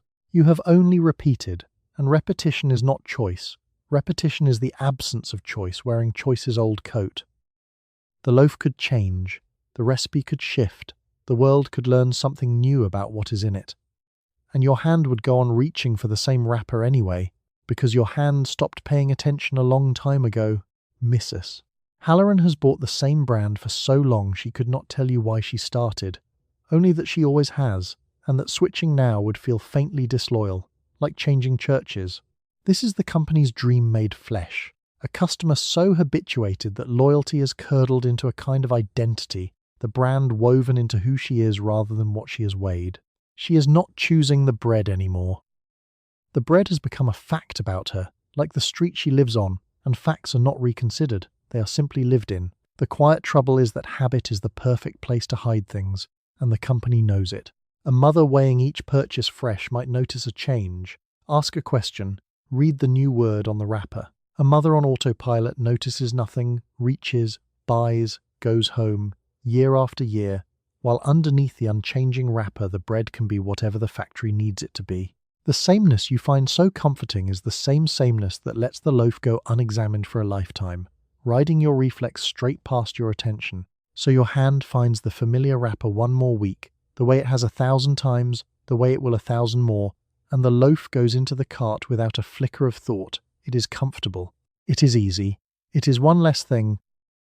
And it is also a small surrender repeated so often it has stopped feeling like one, the daily handing over of your attention to a routine the company built for exactly this purpose, so that the most important thing about the loaf, in the end, is that you no longer see it at all.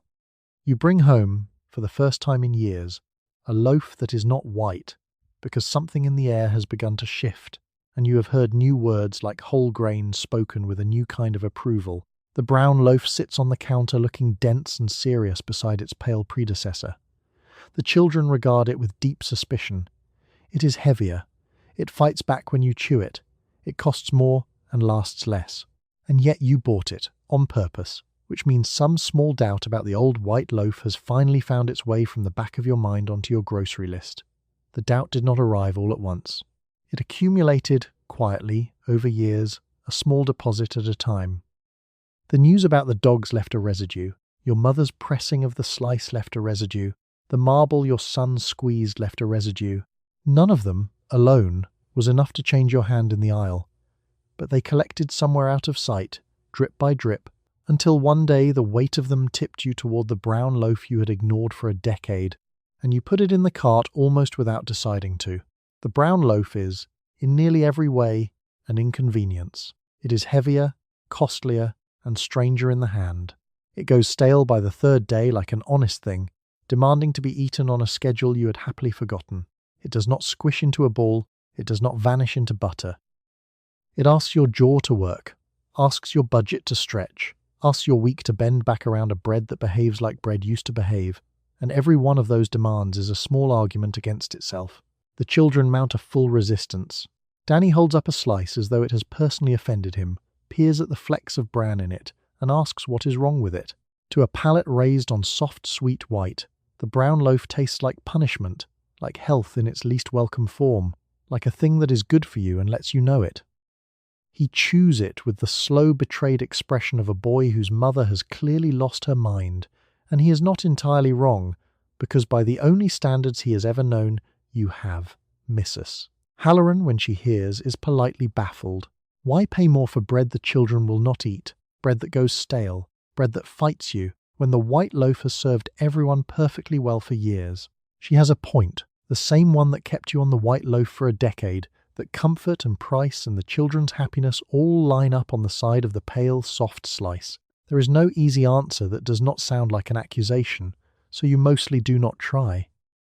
But something has changed in you, quietly, and the brown bread on the counter is the proof of it. For once you have chosen a bread for what is in it rather than for how it behaves, weighed the substance over the convenience, paid more and gotten less, and called that a fair trade. The brown loaf is the costly one now, the Whole Foods bread the poor once ate for pennies. It is a small rebellion, easy to abandon, but it is real. The decades of effortless reaching have a crack in them now, and through the crack has come this dense, brown, inconvenient, honest loaf, asking your jaw to work again. Whether it lasts, whether you go back to the white the next week, you do not yet know.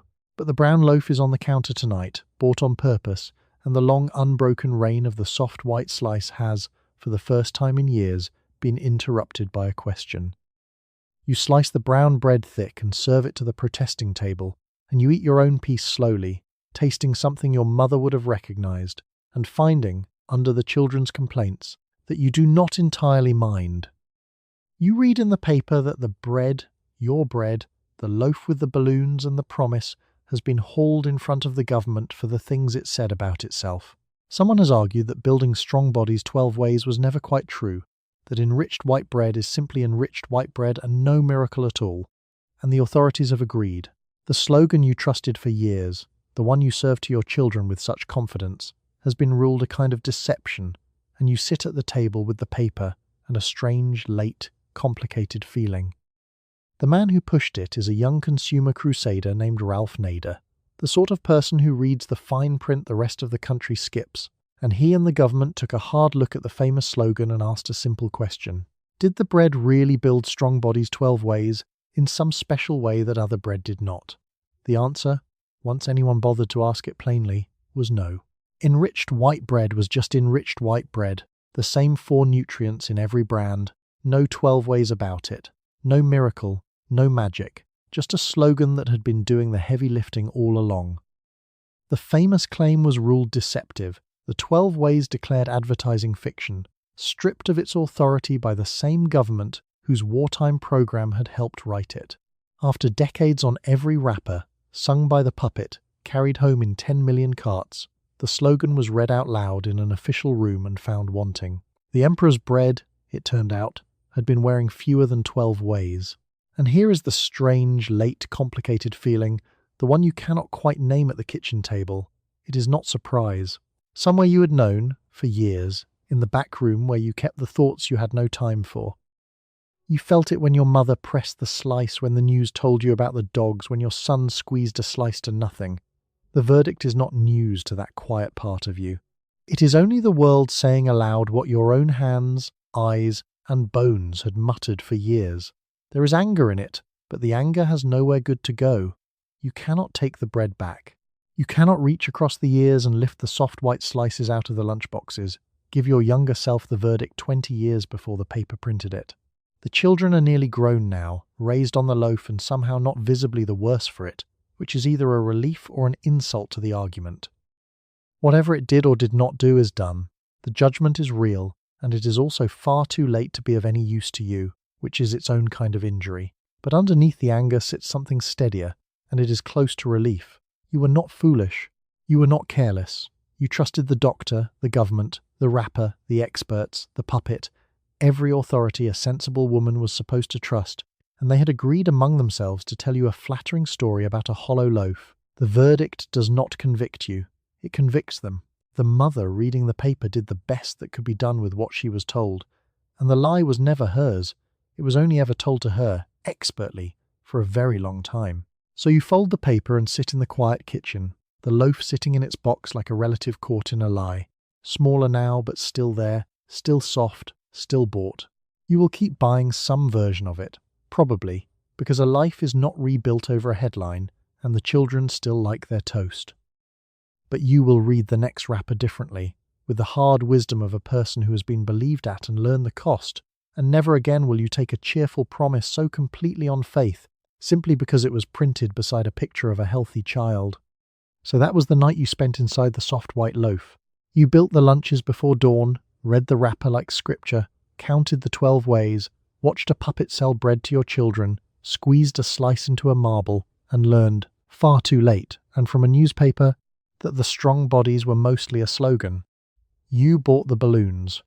You believed the white coat. You fed the fear and the children with the same patient hand, and the loaf, soft and pale and faithful, outlived everything fresh in the kitchen, including, very nearly, your doubts. And here is where the Rhiner steps back a little, because the women who actually lived this were not fools. They ran whole households down to the coin, turned thin paychecks into full tables, packed the invisible sandwich so a child would not be laughed at, and trusted the doctors and the government and the cheerful wrapper because trusting them was the sane thing to do. They were handed a flattering story about a hollow loaf by every authority they had been raised to believe, and they did their best inside it, every single morning, with what the store and the magazines allowed them. The bran went to the cattle and the 4 nutrients came back with a parade, and somewhere in the middle a mother just wanted her children full and safe and unremarkable in the lunchroom. That is not a small thing. That is most of what love looks like at 6 in the cold dark, sawing or not sawing the bread. Thank you for drifting through the bread aisle with me tonight. You have nothing to read, nothing to buy, nothing to believe, no wrapper to trust. There is no slogan in here. So let your shoulders drop, let the kitchen go quiet, let the toaster cool, the box stay closed, the long list of the day fold itself up and settle. Let your breath go slow and even, and let your eyes close all the way. You did the best that could be done with what you were told. That was always enough. Sleep well.